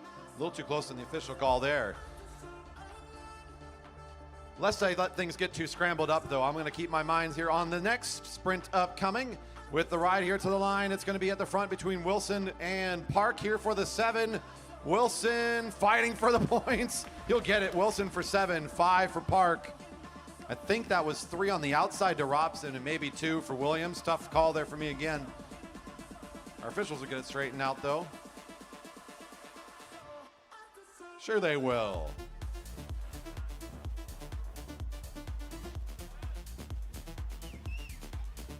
We're right in the middle of our balanced breakfast here of 3 meals.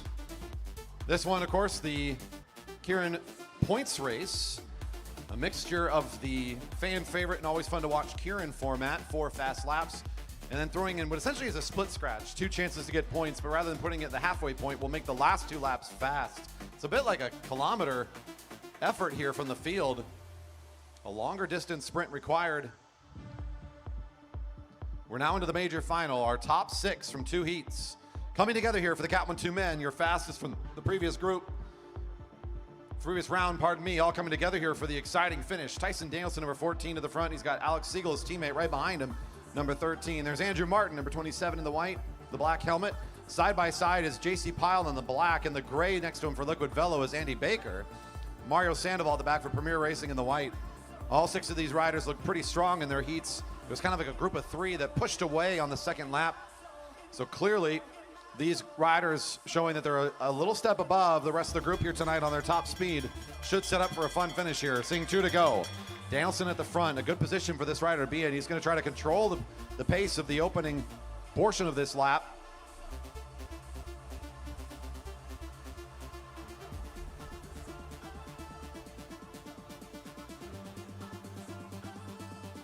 That's Martin trying to find a little bit of running room there just above the red line. Danielson doing a good job controlling the front of the race, though. Should find the first 5. 5 for him, 3 for Martin. I think it's 2 for Baker, 1 for Siegel. Siegel's kind of caught in behind his teammate, wasn't able to advance for the points. Now here comes Sandoval trying to re-accelerate. Martin's re-accelerating things.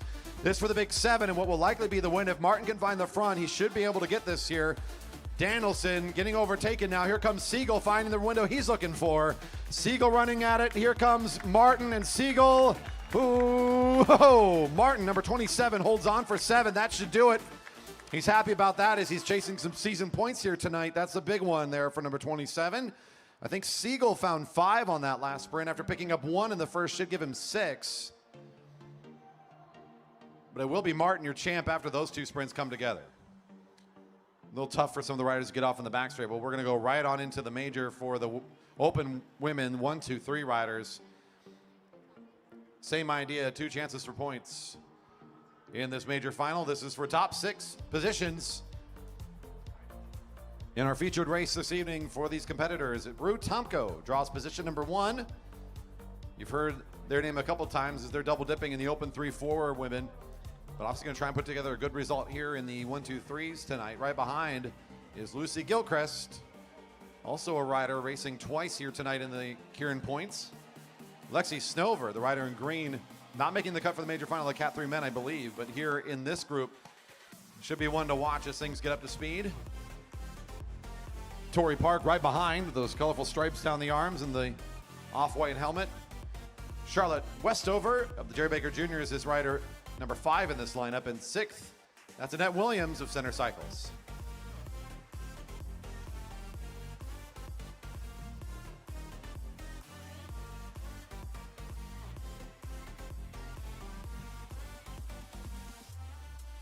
Cooling off quickly, but the moon giving us a nice coloration over there, in the direction of the mountain. We're not seeing the mountain tonight. It's still a beautiful evening here. It's cooled off a little bit, but the racing's still heating up. On this lap with the bell for this first opportunity for points, Tori Park is trying to put one on here. Snover gapped a bit here on the back straight.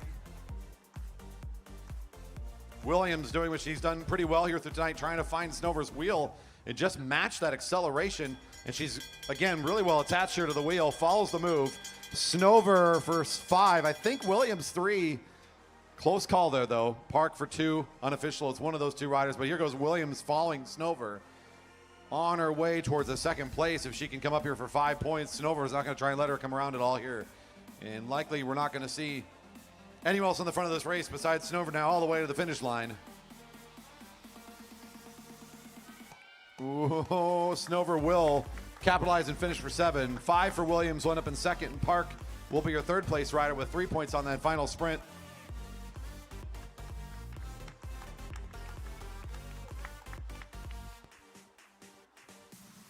Major final for Cat 3 men is in the warm-up circle, followed by the major for the Open 3-4 women. Well done to all of our athletes here tonight so far, and this Keirin Points, a new one for us here at the Velodrome. We're all figuring this out together here. 4 laps to go for the Cat 3 major final, top 6. Samuel Hill, the rider in the gray with the red helmet, draws position number 1. He's got Mike Ritter from Dyna Racing right behind him. There's Keegan Fairbanks in position 3. Gabriel Takagi, the black and blue, in position number 4. That's Jordan Green in the 5th spot with the white helmet in the gradient jersey. And the all-white look there for Act Racing is Ryan Havel. 6 riders in the group. Your top 6 qualifying here for the Cat 3's major final. Bell next time around for their first chance for points.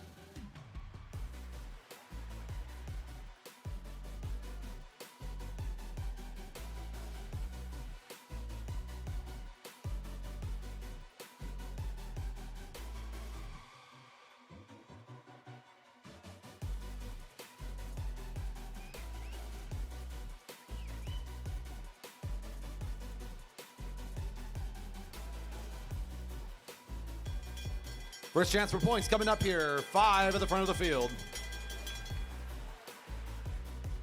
A little bit of movement in the group here before the Pacers out of the way. Dynamic race coming into turn 1. Sam Hill from the front will open up out of the saddle. Nice acceleration. Here comes Takagi.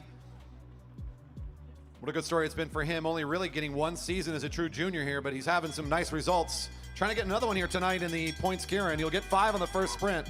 Looking very smooth. He tries to take over in the sprinter's lane. He's got it.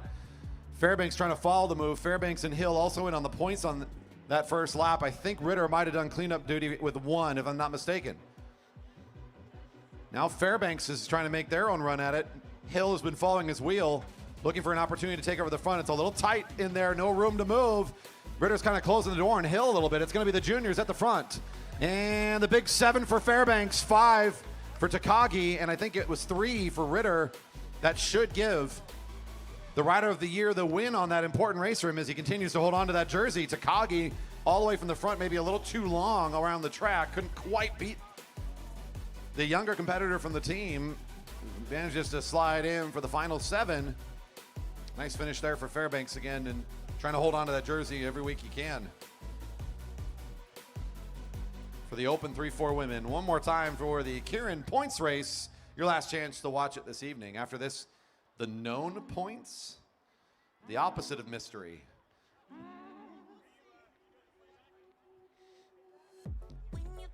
With the assistance of my fans, though, I think we're going to create some chaos. Is what we're going to do in this next race. The more chaos we can sow in this next one, I think the more fun we're going to have. Currently, the group in their first opening lap here. This is our Open 3-4 women racing their major final. Rutomko draws position number 1. Right behind Henrietta Watts in second spot. There's Charlotte Westover back again for more in third position. Lucy Gilchrist in 4th in this lineup. Sarah Lynch, 201, the 5th rider in the group, and Laura Safranek drew position 6 and is still at the back of the lineup as we get into this second lap.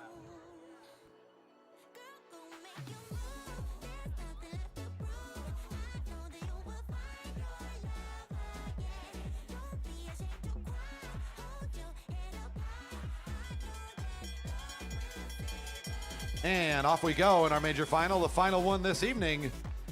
For the first opportunity for points, Rutomko on the front of the lap still. Starting to see some movement, but nobody wants to take over the front just yet.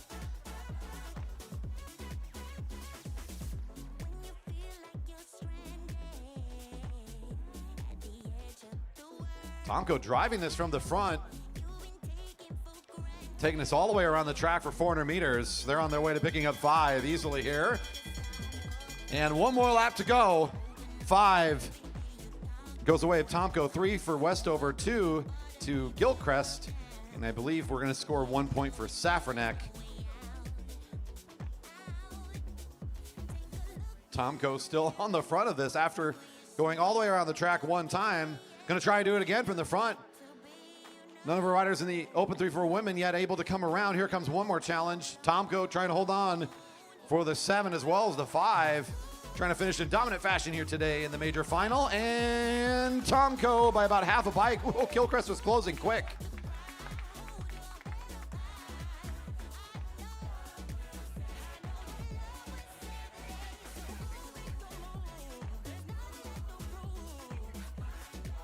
A short intermission for both equipment needs and for officials, as we're going to add just a couple of minutes here. Folks, it is a great opportunity for you to get up, stretch your sea legs out a little bit, find a new spot.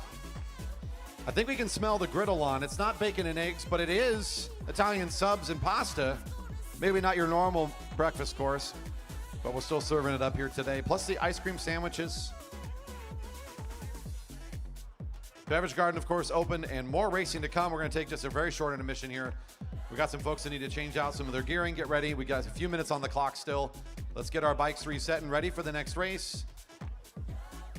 The known points coming up.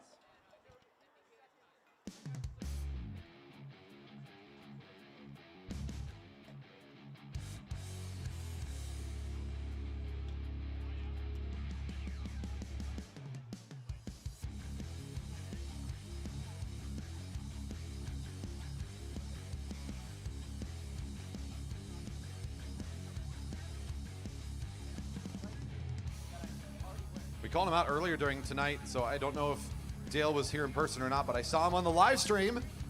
Dale Harless for picking up a bronze medal in his age category, checking in with us on YouTube. Good to see you, Dale. I think that's him at least. Thanks for saying hi. If you're out there still enjoying things, don't forget it's very easy to hit that thumbs up. That helps us with our video.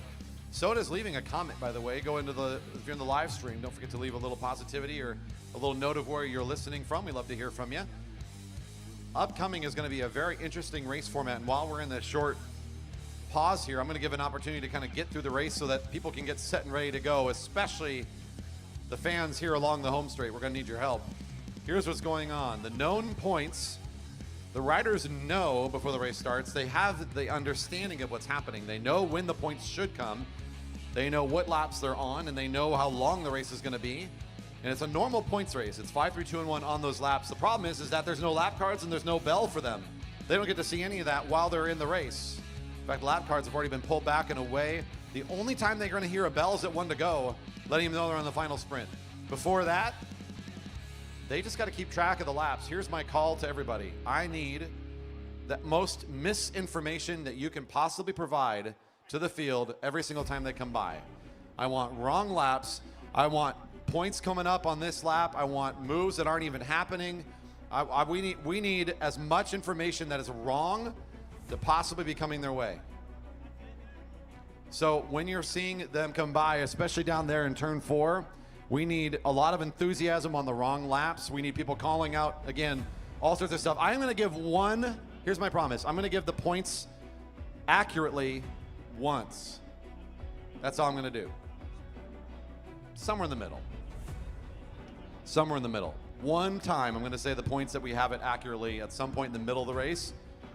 Other than that, I'm going to say wrong laps too. I'm going to be saying all sorts of nonsense. I heard that.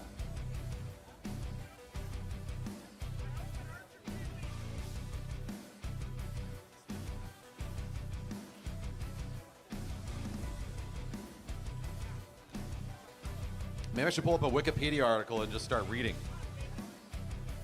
Potentially on something really interesting. Maybe that's what I'll do. Maybe a transcript from a TED Talk. Could read that. Something really engaging, you know? That might be good.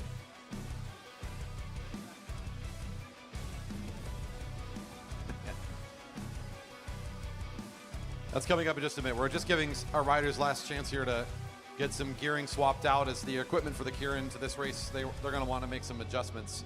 And there wasn't a whole lot of time between the finish for the Cat 1-2 men and their start again here. So just about ready to get going. Looks like most of our riders getting up on the gears and all settling things up, about ready to hop on the bikes, get in the warm-up circle. Wrapping things up here. We're getting ready for the known points races for our groups here tonight. Again, one more fun format. We're going to ask for your help to make sure that there's a lot of misinformation and confusion in the group. And to be completely honest, I don't have lap cards up here either. So even if I did give a lap update, it's going to be wrong. I'm just going to say that up front. I mean, I might get lucky. I don't know. We'll find out.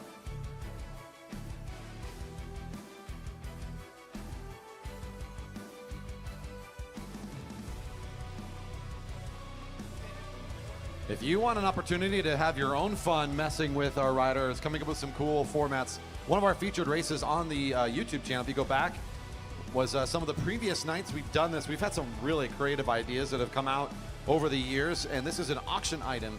If you want to be a part of that story, you want to even just be there for the fun as people are bidding on this auction opportunity to set one of our race nights, make sure you get on that newsletter, stay on the socials in our off season.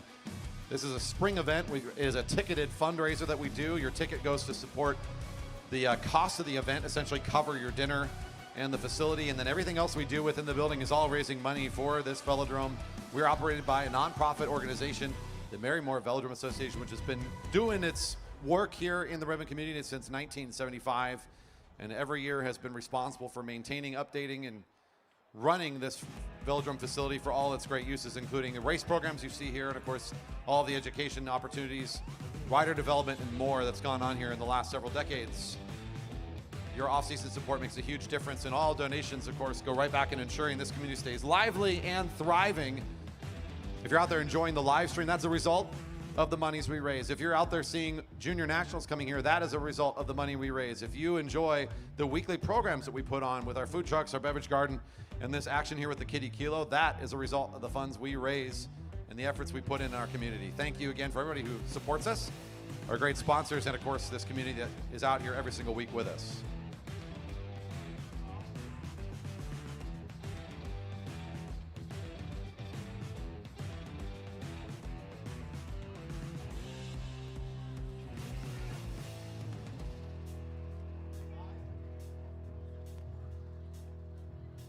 All right, we're under a minute now until we'll get our first group called up here. Our next group getting ready. We're well under a minute now, just about to be done here with our intermission. Thank you for your patience. When we do these unique race nights, sometimes we need more time to get ourselves organized. We'll make sure that we score this accurately and appropriately for the benefit of our athletes. All right, Cat 1-2 men, come on around. I see our folks on the warm-up circle. We'll just bring up to the rail all riders here in the Cat 1-2 men. The known points race coming up to the rail.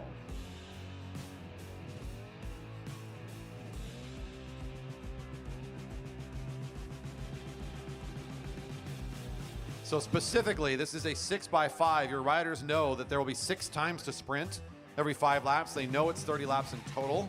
It's 5, 3, 2, and 1 on the points laps, just like our normal points races. It's still double points on the last, and 6, 4, and 2. We just aren't going to give them any assistance along the way with the bells and the laps. It's our duty to make it as confusing as possible. We'll get started here in just a moment.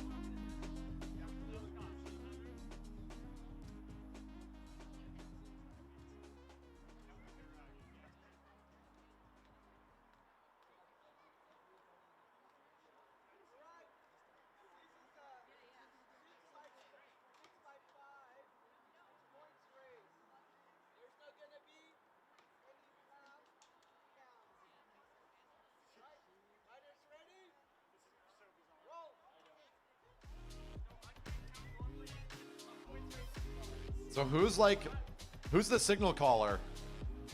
Did someone get picked as the signal caller out there? There's got to be somebody running the show, right? Someone was like, okay, I got this. I'm going to keep track of it. You can count on me. My price? Just buy me around afterwards, right?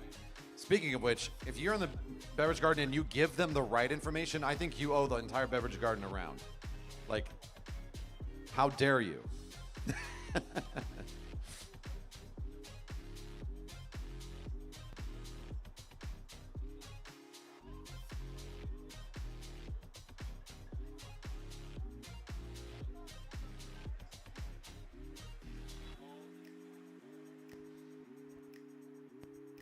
Currently the neutral will be a 30-lap race. I don't even see the lap cards, and I'm intentionally not going to be paying attention to them. So, yeah, this will be interesting. We're about ready to get started out of turn 4. Riders will get the signal, and then off we go for 30 laps in this 6x5, quote-unquote, known distance race.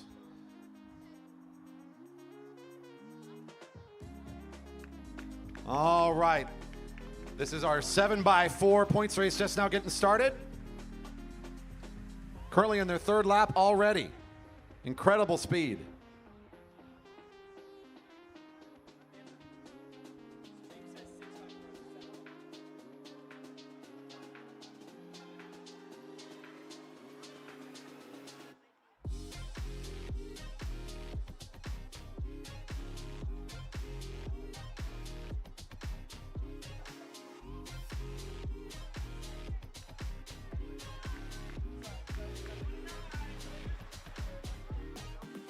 You hear them out there. They're trying to hold on to the right information, but I think they're already off. I don't know how that happened. 1 lap in. That's what I think they are. I mean, did they forget the previous 3 laps already? It's incredible. Pay attention, guys.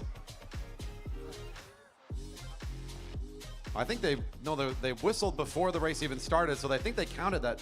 They thought they were neutral, but no, they started from the rail, I'm pretty sure.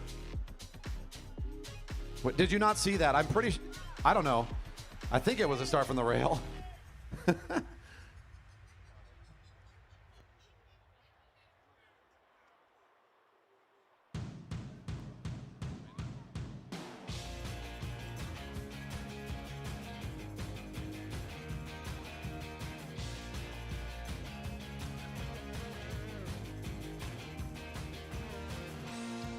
All right, here we go. Point sprint on this lap already. Look at this. Siegel coming across the line first. Very impressive. Good speed there for Siegel. That must have been for 5. Otherwise, why would he be going so fast? Pyatt, I think, must have picked up 3. He was clearly on the move. And why else would you do that? So nice acceleration for the athletes. A really smart attack. I don't know why they're still going right now, because honestly, it's going to be what, at least, I think it's 7 laps between sprints, so it's probably the worst possible time to be on the front of the field.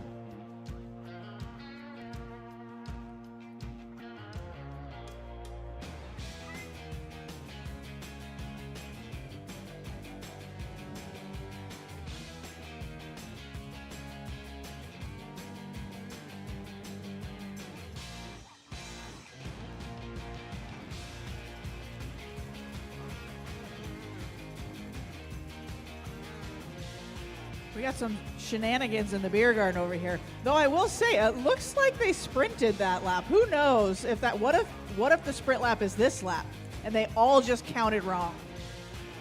Nobody's sprinting.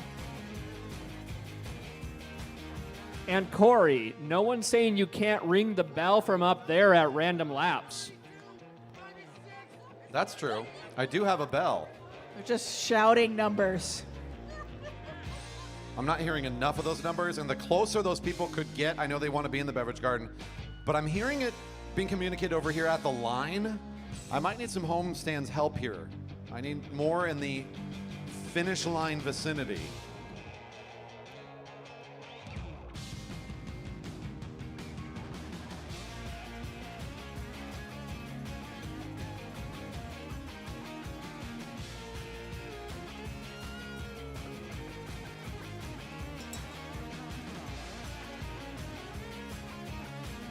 All right. I can't believe the finish is right around the corner already. I would be setting up for the big finish if I was them. Siegel's in the front back here with Haldy. I didn't know. Man, this race went quick. I can't even keep track anymore. I mean, after the first point sprint, Siegel was the leader. I swear he got 5.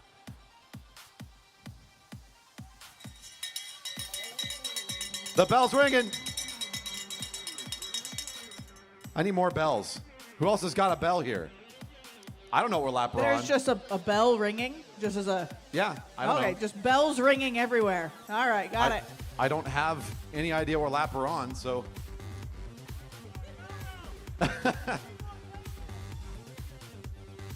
Gotta sound like a cyclocross race out here or something.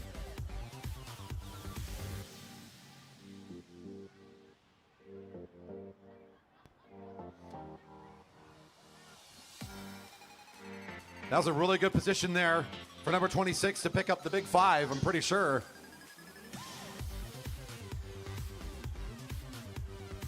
I mean, my call has never been more unofficial.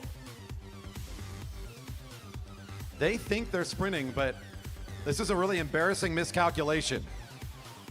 I'm going to be slapping myself in the face later if I was one of these riders putting out this kind of effort on this useless lap. Like, really?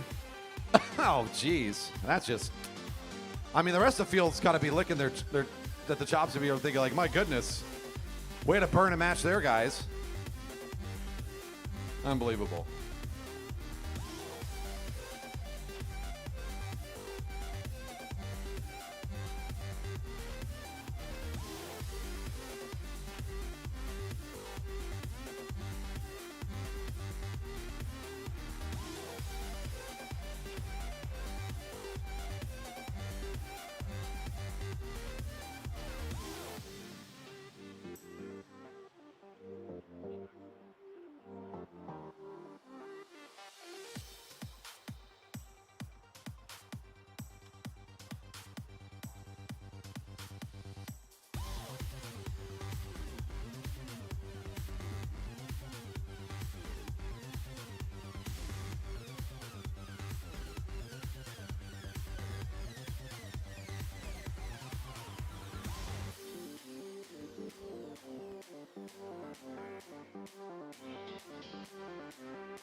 I mean, I keep hearing numbers at the finish line. If you keep saying the wrong information enough times, you repeat a false statement enough times, you'll start to think it's truth.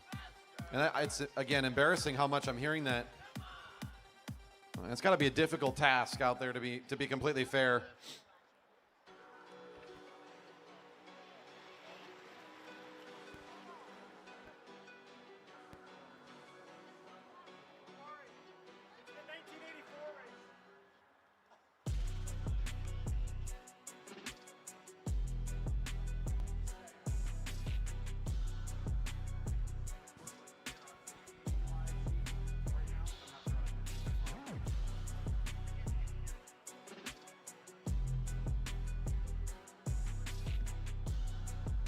We are reaching somewhere in the middle of this race, and I did promise I'd provide points totals, but I'm gonna hold it off just a little bit longer. I don't think they've made it far enough yet. When I say somewhere in the middle, I think 7 laps is not far enough in. When you still got 23 to go, let's give them a bit longer here. I think this is the front of the race, this very consistent effort here between Chris Wilson and Kenny Williams. And despite all of the jockeying up here and all this nonsense that, as Siegel pointed out, I'm always saying nonsense, but more so now than usual. This is a nice move here between these two as Williams and Wilson have kind of pulled away. The rest of the field sitting here in turn 1. I guess in a race like this is the way to go. You don't have to worry about laps and points and sprinting. We're just shouting numbers over here. You're off the front. If they lap the field, they get 20 points. So that's an easy way to do this race.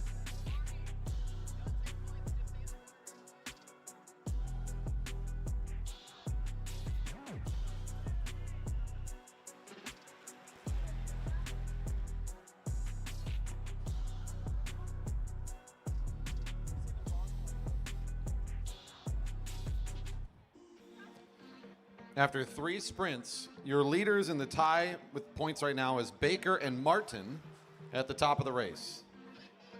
Wilson currently in third. Danielson in fourth. Sandoval, Grinsel, and Williams all tied for fifth. That's after 3 sprints in the race. You see 2 off the front. That was our break of Williams and Wilson. Here's the field in turn 1 and 2 with Danielson now trying to lead the charge to bring things back together again.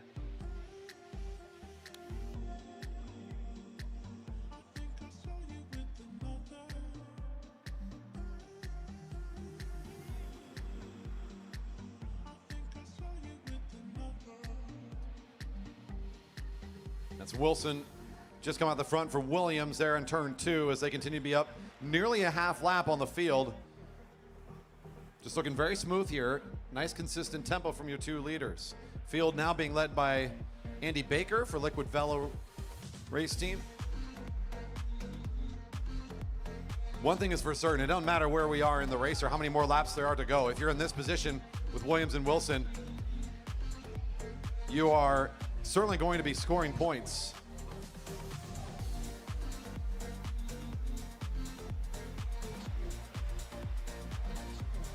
Again, I don't see the need to be throwing your bike around like that, Danielson. I mean, we're just coming across the line. For whatever points it's worth, I think Haldy gets 20 for that move. Easy. This is the style points that I would like to award. Haldy gets a lot of those every single week in my book. Williams and Wilson, last lap you saw Williams kind of picking a fight with Wilson. No real need to, I don't get it. But here comes, looks like Robson maybe thinking about bridging a bit here. Oh, rider down in turn 4, that's what's trying to get my attention. We're getting a bike, we're getting the bike. Heads up, heads up, heads up.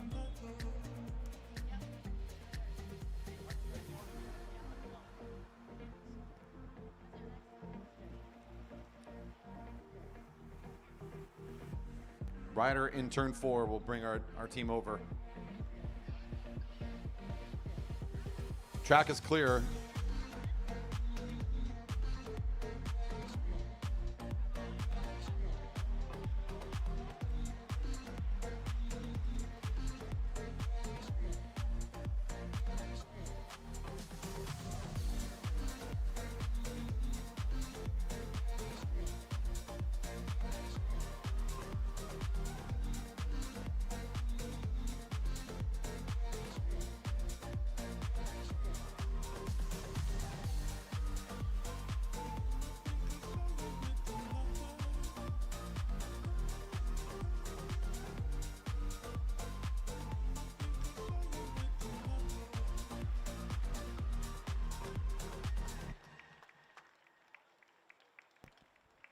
The race is still rolling along here. We've lost some numbers in that field. Martin a little bit banged up from taking the spillover in turn 4. Didn't catch what exactly occurred over there, but he's back up on the bike and looking all right.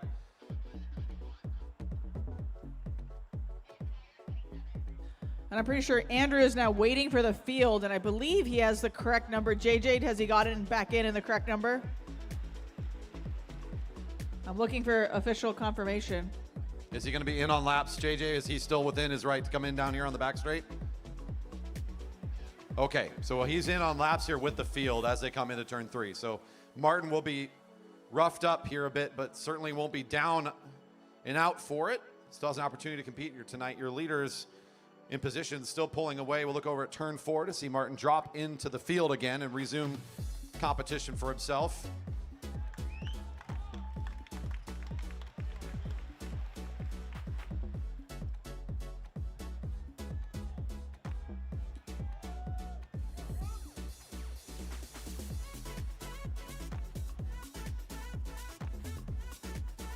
Martin's certainly a figure in the points standings coming into that moment.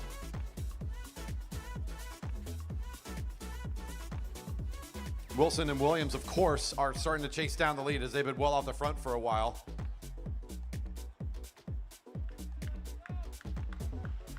Here's your chasing field. They lost, of course, a little bit of distance here to the leaders after that spill. They lost a little bit of momentum.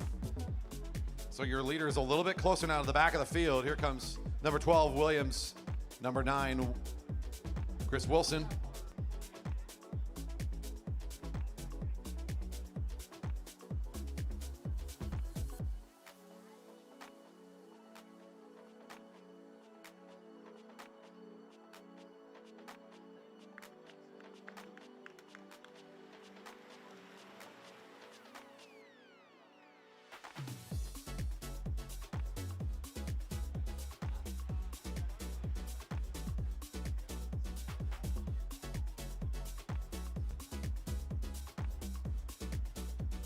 think this is about the time where riders are going to want to get some energy back into the legs, maybe a little bit of rest. It's in that zone where like 6, 7 laps out or so, where it's too early to really make an aggressive move. So probably, you know, again, get above the blue line, let the oxygen get back into the system. That final sprint is so wait, what? What are you doing? All right, 1 to go. All right. Oh, humbug. That was the real bell. 1 to go. Oh, they're sprinting. Oh my goodness. The field hasn't gotten the bell yet, but Danielson Right, is they're starting the getting the bell, acceleration. too. He knows it's coming. There we go. 1 to go. Danielson on the move. Baker lined up. Here's Martin. They're near the top of the list here, but Wilson, with this move, will actually be your champion here from this race, getting away in this break with Williams, picking up the final 10 to confirm the victory this evening. Williams having a nice showing tonight, working really well here with number 9. Here comes your move from Baker and Martin. Martin formerly was on top of the leaderboard. Baker also picking up some nice points in this final sprint. He'll get 4. Martin for 2 more. Tough fight here tonight for number 27 after hitting the deck for a moment. He gets back up and finishes strong. A nice showing here for our local rider. Riders will exit on the back straight as that race is now concluded.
Fantastic 5x4 race upcoming.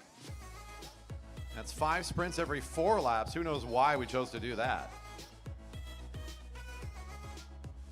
Does that mean it's like a bell at 17 and 13? Those are some weird numbers. I'm not sure who decided that one.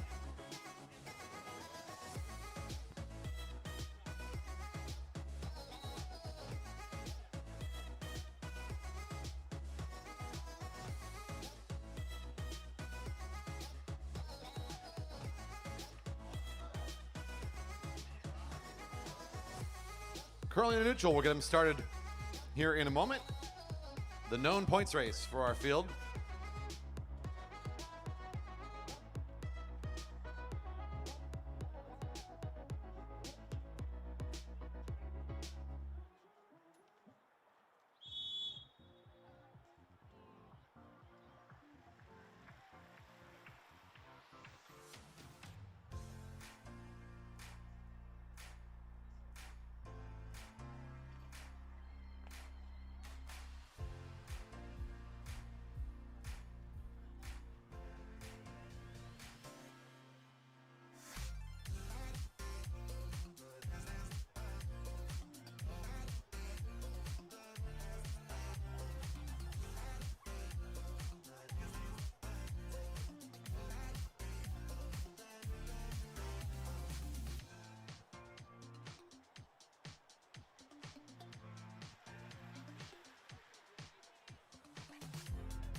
And here they go on another mysteriously numbered lap. Who knows?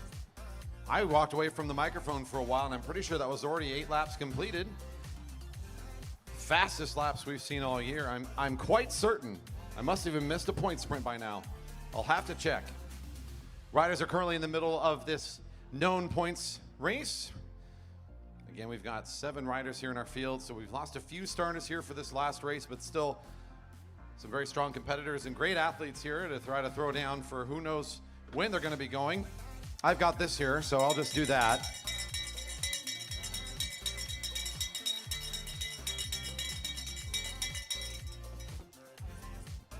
Yeah, you know, it's just sitting there.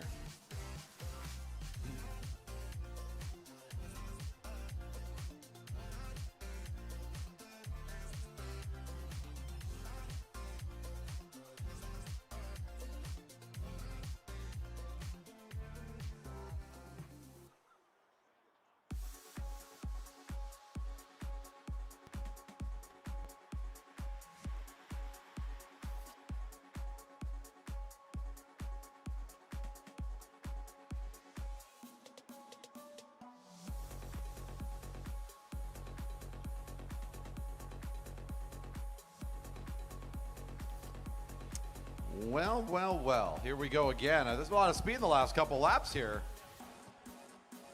Really sinks that they missed the mark, though, because clearly it's this lap. Oh, well, this is a hard race. With Alexi in the field, she just might be going hard. She might have absolutely no idea how many laps are left. She's just going hard. Doesn't matter. Just gone. She's gone. She's wearing the same color as Chris Wilson, and he showed the way. He said, just right away from the group. Just ride. That worked. Yeah, might as well. You know what'll happen is if you go catch the field, it's plus 20. Why not? Park and Snover finding a familiar duo here off the front of the field as these two athletes really leveling things up here for the field in 2024. When Snover made her way here, another real speedster. Park's been in and out a bit here in the first half of 2024, but more regular here in the last month or so. Here comes the field down the back straight with, looks like Darlene doing the work right now to try to hold on to the speedsters off the front.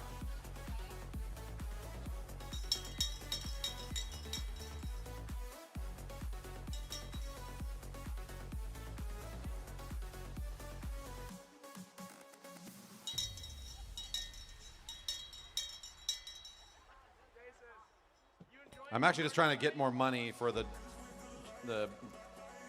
velodrome up here is all I'm doing. It's just a nice sound.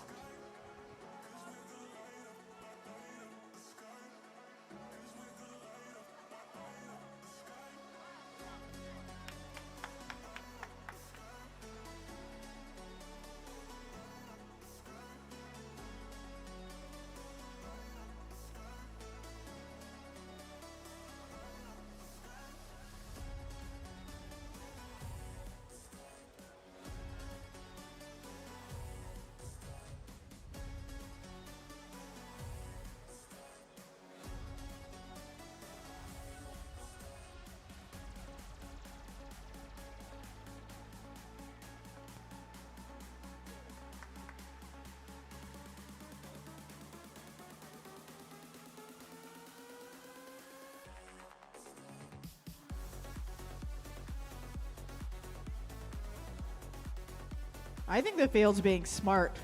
Just get lapped. Just get lapped. That's okay, right? I mean, they've still got, at least 4 more point sprints ahead of them to fix being caught. I mean, I think they could make up for it.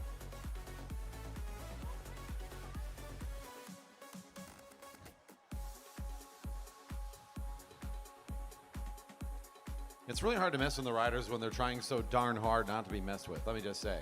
I'm offended that you were all so well organized to be yelling the laps. Ugh. Ooh. There's some action over here. Again, I can't believe they were this close to be off by a lap. That's rough.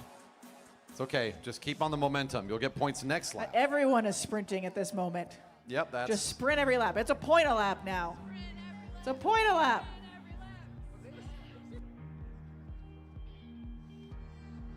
I propose a race where we roll a d6 every lap to change what's scored the next time we come around. One of them can be an elimination, Ooh. and one of them is a Lap the tempo. field. That has to be on there. Win and out. That's a 6. That would be incredible. Oh, is there a lap field?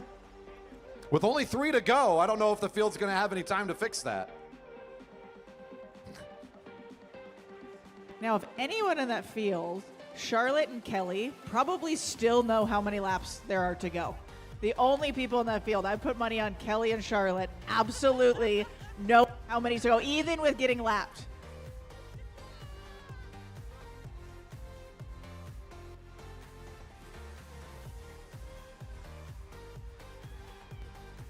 Now, that could be kind of fun. Yeah, like a win and out type format where the dice roll or a randomizer tells you what position you get on the lap you're out. That'd be kind of fun. You couldn't get any double results. You'd have to re-roll any doubles. But that's, you know, I like that. I like that idea.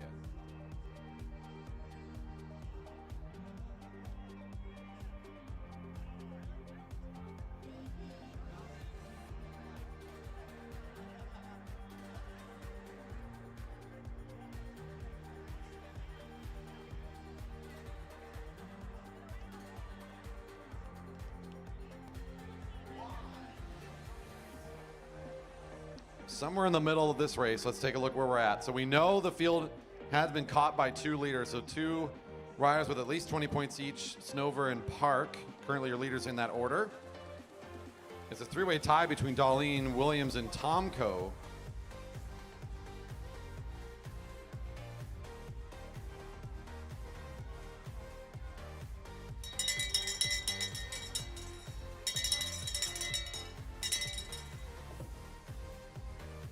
Don't trust that preem bell. What preem bell? I don't know.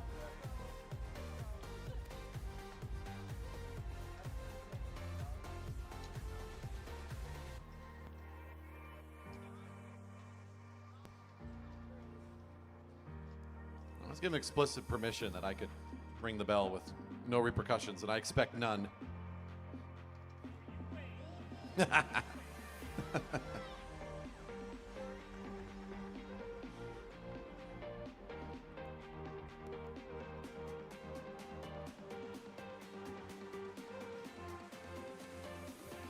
The field has somewhere between 1 and 5 sprints remaining. I'm certain of that. A little bit of a break here again for our 2 riders that made it all the way around the track once. They're already trying to separate themselves again. Park and Snover now pulling away from the group. Looking like they're fighting over that lap. I don't think there's any points there. I don't know what they're doing. They got to get back on their laps, you know what I'm saying? Like right at somewhere like a 9 to go.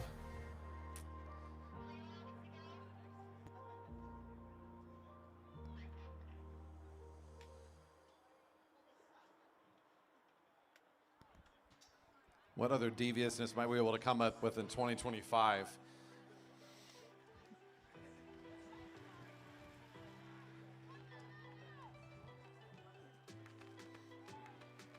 Park and Snover still together as the duo. Here's Williams, number 101, joined by Darlene, number 103.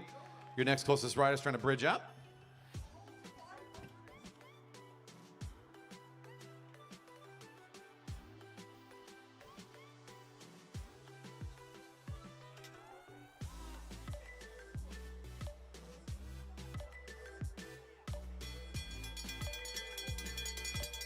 Yeah, that's the real one, I think. 1 to go.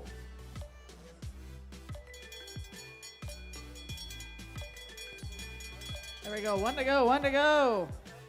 I feel like when the bell is pointed that way, it doesn't project as much.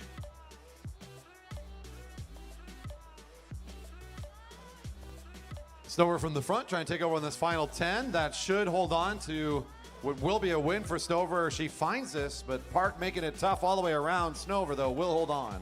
That'll be good enough to be your champ here in the known points. Here comes Darlene out of the group, trying to pick up a third place finish tonight should be able to do so with a nice jump over Williams. It'll be Darlene and Williams here on this final lap getting points. And the riders will exit on the back street as, yes, your laps are done. Race is over.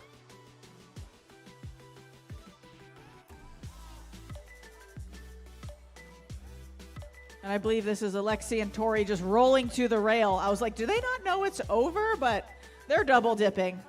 That's right. Cat 3 man, come on up. We're good. They're racing Double twice. dippers. Yep, come on up. They did that to me last week, too. I was like, exit on the back, Sayer coming up to the rail. Can't call them out. They're doing the right thing. Cat 3 man, known points to the rail.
We like sevens tonight. The 7x4, 24 laps, I think, race in the neutral. Hard to keep track of 7 sprint opportunities, but that's okay. Our riders will try their best.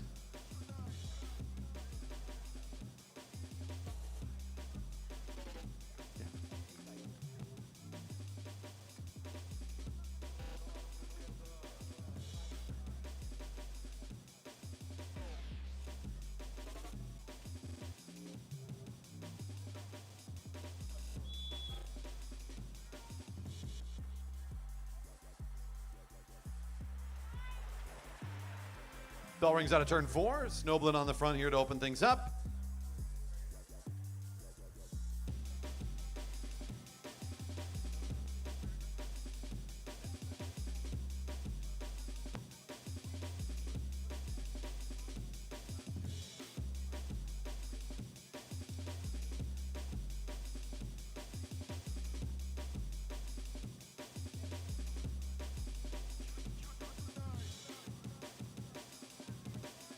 You're right. You're absolutely right. How did you know, Stan Douglas, that this was clearly an upcoming lap for points?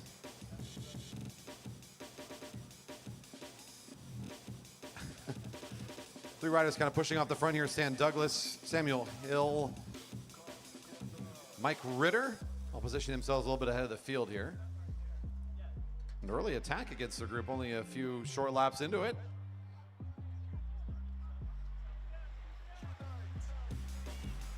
Ryder Carlson, number 335, is the next closest rider for the field. Pretty strong pull here from the junior, who tries to bring things back together again, and it'll be, looks like Fairbanks that'll finish it up.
Looks like Dyna Racing putting themselves in perfect position to score next lap, but sitting up above the blue line for some reason here. Seems like wasted effort, honestly, but that's okay. We'll recover and try again soon, maybe. Maybe giving room for his team. Well, nobody wants the points here. The line is wide open, but that's unfortunate. And some freebie there for Westover. An easiest 5 I've ever seen.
Odd acceleration here at 27 to go. Fairbanks, might need to go back to the classroom. A little bit off here on the numbers. Nice try, though. We'll give it another go here. Again, it's just lap after one after the other. They think they got it all figured out, but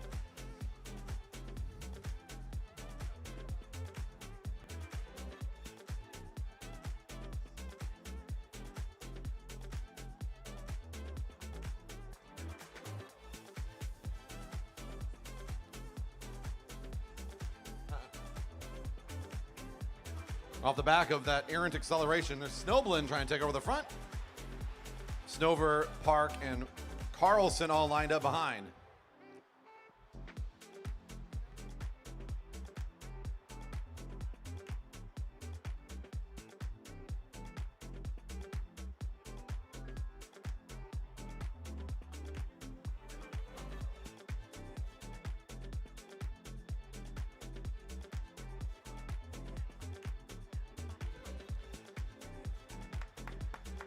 Fairbanks currently your leader. Havel and Hill currently in second. Mayer in fourth. Takagi in fifth.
Ooh.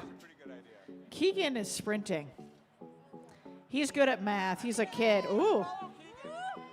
It's a good call. Just follow Keegan.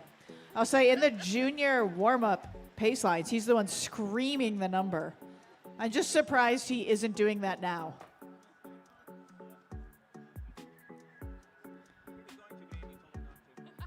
Just scream the wrong number. This would be the time to spring at the wrong lap and then just keep going.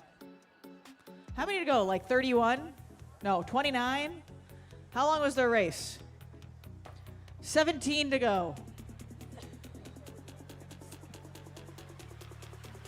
Wait, is Michael off the front or the back?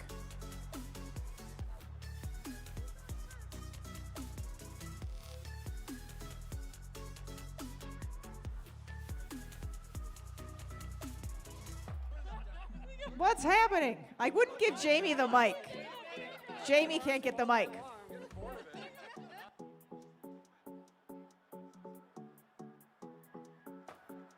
Oh, yeah. Hey, camera crew. I'm live down here in the beverage garden, checking in with my friends, because I'm a little bored from being up there. So hi out there. We're going to level up the harassment down here a bit more. A lot of facts, a lot of good information being thrown out. Okay, we're keeping it clean, of course, too, right? Respectful, loving. Okay, all right. Okay, well, we're gonna make sure we get a little bit more engaging here because I'm getting tired up on the deck. So here we go. How many laps are left? Have we heard in a while? Where are we at? Double points at halfway. I heard it here from Haldy first. That's important. That's Samuel Hill in the front. Who in the Sam Hill? That's a, nobody knows? Okay. That one. There he is. What do you got? What do you got, Jamie? Hey guys, Points constant is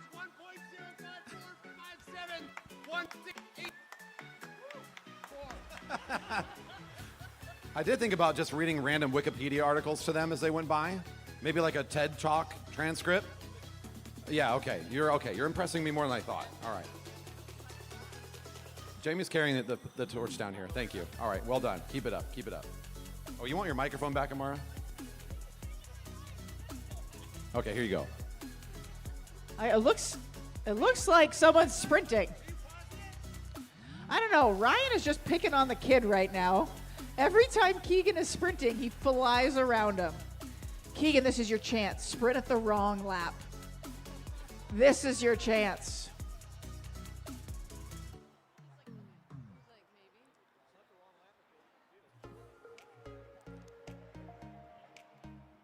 Like I said, I can almost guarantee Keegan knows how many laps there are. There is a lot of people in that lane. Oh, here comes a bell. Oh, not the real bell, though. Oh, my goodness. I was scared for a second there. That would have been real weird. Like I said, if you sprint at the wrong lap to confuse people, Conrad's just sprinting at the blue line. That's a bold move. It's not that weird to hear the bell. We're only 2 away from the finish, I thought. It's only a Conrad's little early. Look at him. Sprinting at the blue. It's totally realistic. Maybe it's a stairs race. Oh.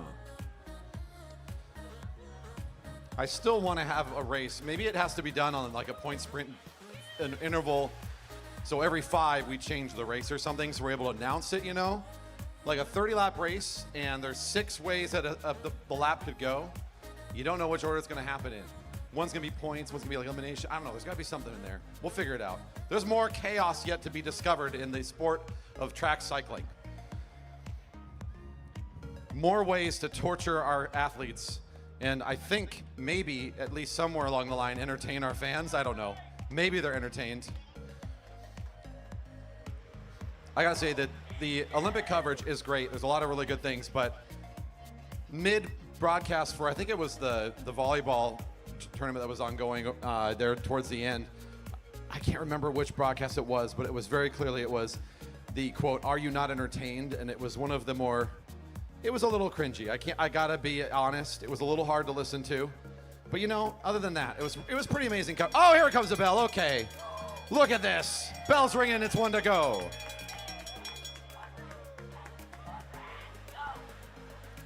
Give credit to Westover, who's been out in front of the field for a bit here. Down the back straight, it's going to be your rider from Dyna Racing, Conrad Mayer, trying to pick up some nice points here on the final lap.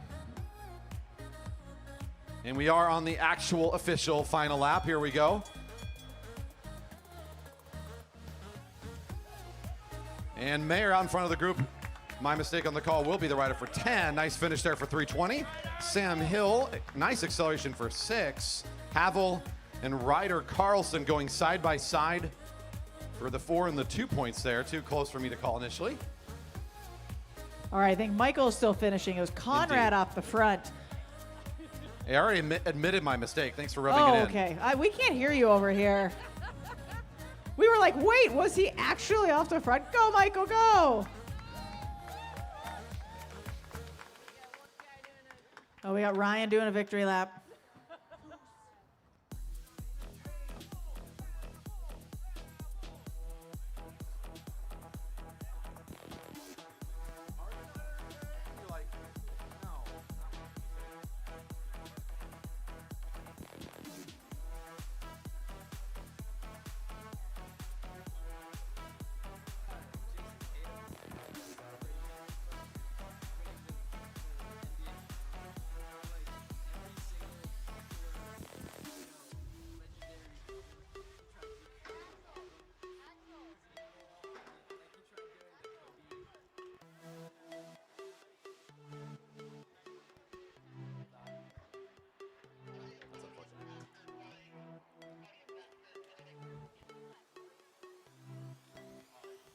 Don't run off too fast. Podiums afterwards. After this last race, we will do some podiums. If you were up on the top steps, stick around for the social media.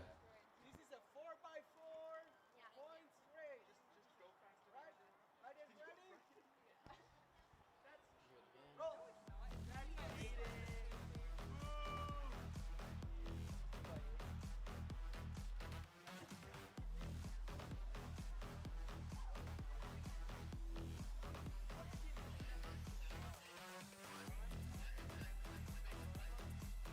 .336. Officials warning for Havel for entering the sprinter's lane while occupied will be recorded. Havel, 336. Official warning for entering sprinter lane while occupied.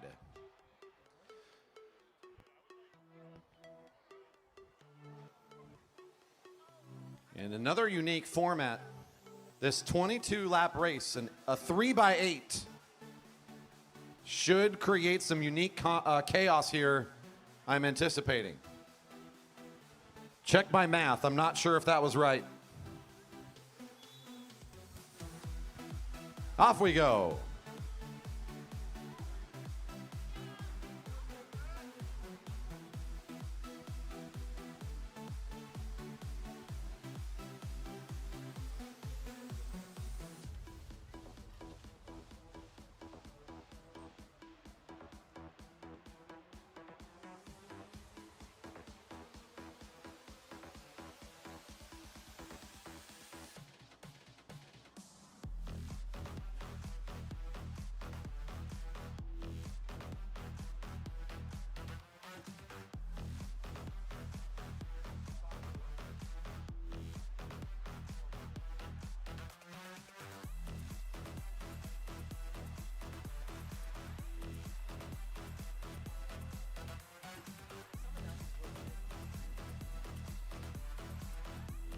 This was definitely a 20-lap race, so I think they've got 19 to go, if I remember right.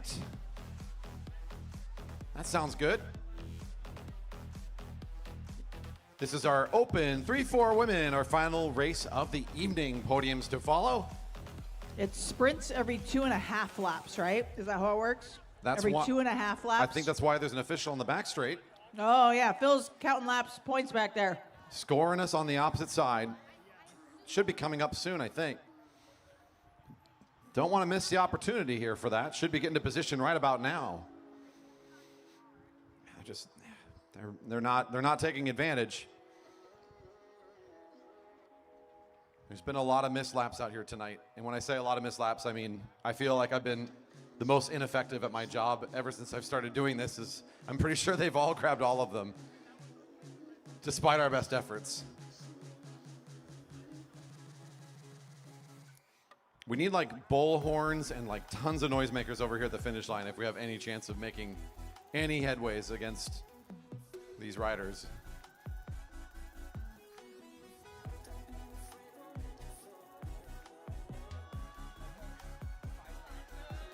They're being nice to each other. It's like they're trying to help know when they're all sprinting. Yeah, someone in the field It's really yelled bell lap. it's offensive. Now, how mean would it be if it was the wrong lap? That's what I was hoping for. I can't actually confirm if this is the right lap or not, because once again, I'm not keeping score on that, and I can't see the lap, so.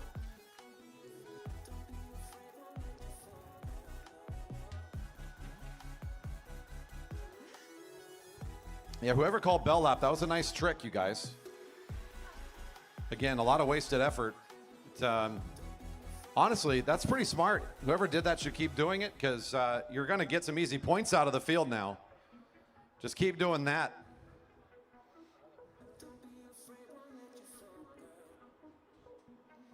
Westover driving ahead on her own here. Clearly, she was the one calling out the group for the bell lap. They all took the bait, Charlotte. Well played, well played. An easy 5. Look at this. Just cruising ahead for points. They had no idea. There's a shark in the water.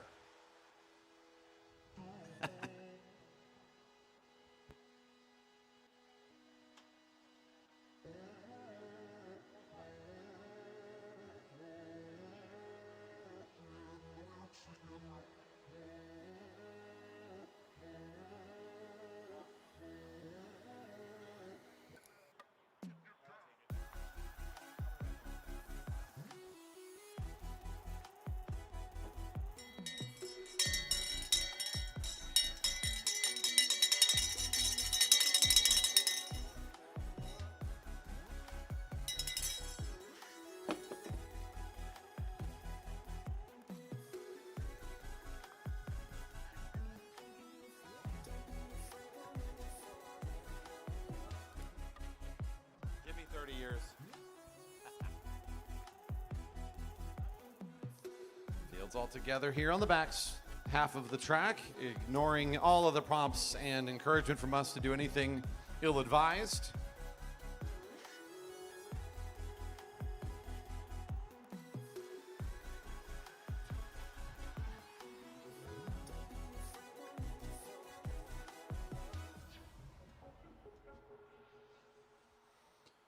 Should be getting ready to set up for this final lap here pretty soon, I think. So the next couple laps is really all about setting up for that big double sprint. I mean, I think they've already touched the bell a couple times. It's getting close to hearing that 1 to go mark. I'm certain of it. Watts is feeling the pressure here.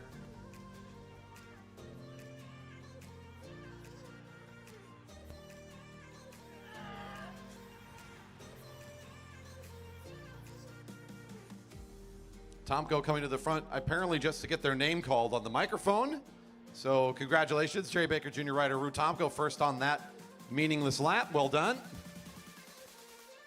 Very nice work. Next time, try to get points when you're sprinting, though.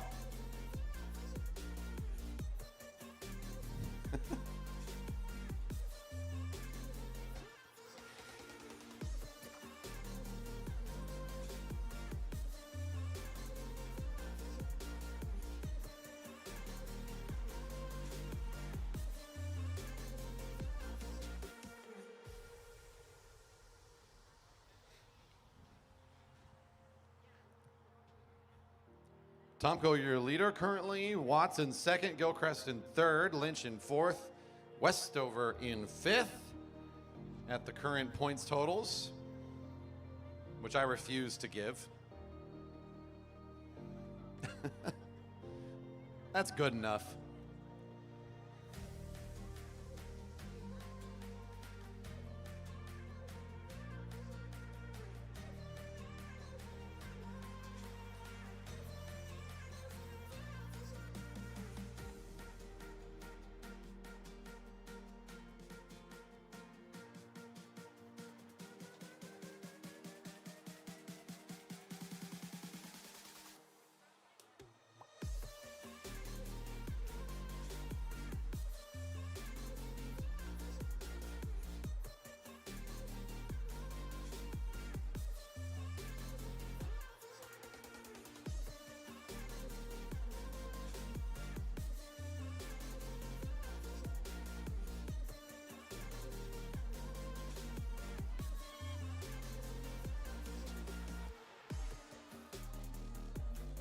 They're still being so nice.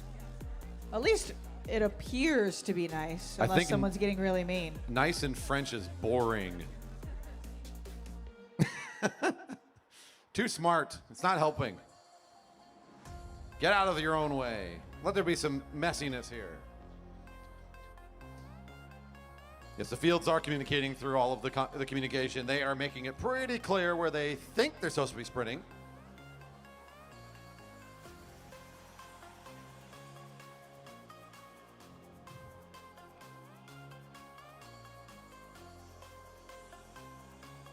Based on their accelerations, they're expecting one more. Our final race of the night here, just about wrapped up, the known points race. That'll take us to the end of our program. We will take the week off. Coming into Friday, we look forward to what will be Fred's race. We're gonna all be getting ready for that one next week. The regional championships for Masters and Elite riders. Friday, Saturday, a week from now. Time trials, mass start racing, sprinting, all the formats you'd expect in championship. Track cycling will be going on here at the Velodrome a week from now. Fred's race. Don't forget to get signed up, riders, as we're just around the corner from that. We'll want to see your name on the start list.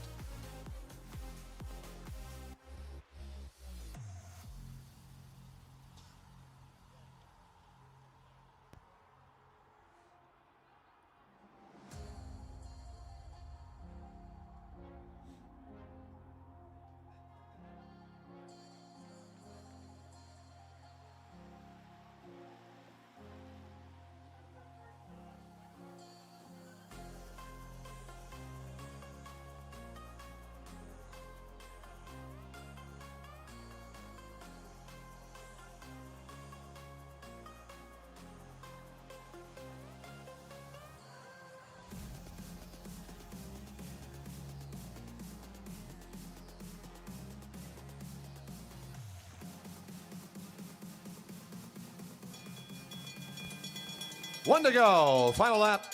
One to go. Tomko, your strong leader here coming into this final sprint.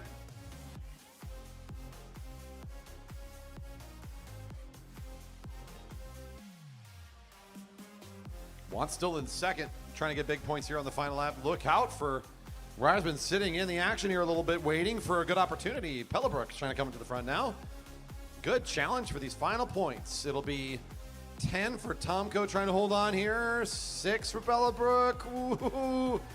Oh, Tomko does hold on. A nice run at it, trying to send it down the back straight from Pellebrook. That's Westover picking up 4. And a nice finish for Tomko, who goes a clean sweep in the known points.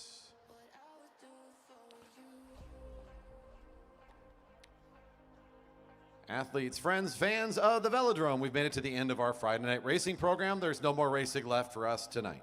Thank you for being a part of our production this evening. If you're out there on the live stream still enjoying the show, we're about to turn things down and shut down the system here. We will be once again streaming live 1 week from today. All of the racing for Fred's race, the regional championships upcoming a week from now. Looking forward to that fun weekend of racing. Of course, if you're still here with us, you're a part of the fans that are here in the park. You truly are the super fans. Thank you for holding on here through the whole evening. It's been great to have you with us. It's always our live audience that makes these nights so special and fun to be with you. Thanks to our athletes for putting up for the unique racing. Thanks to Emily for her extra support on tonight's fun and creative approach to racing. We appreciate both the donation and the fun chaos we sowed through the evening. And of course, finally, another shout out to Breakfast Racing Team for being with us all evening. Hopefully many of you were able to stop in and say hi, ask a few questions, and at least just say thank you for joining us here in the park. Got a few more things for our riders. We're going to do podiums in the infield. Everybody can still hang out. Beverage garden still open. Come on over. Don't forget to pick up your pint before you leave. Can't wait for more action next week. Fred's race. Looking forward to it right here at the Jerry Baker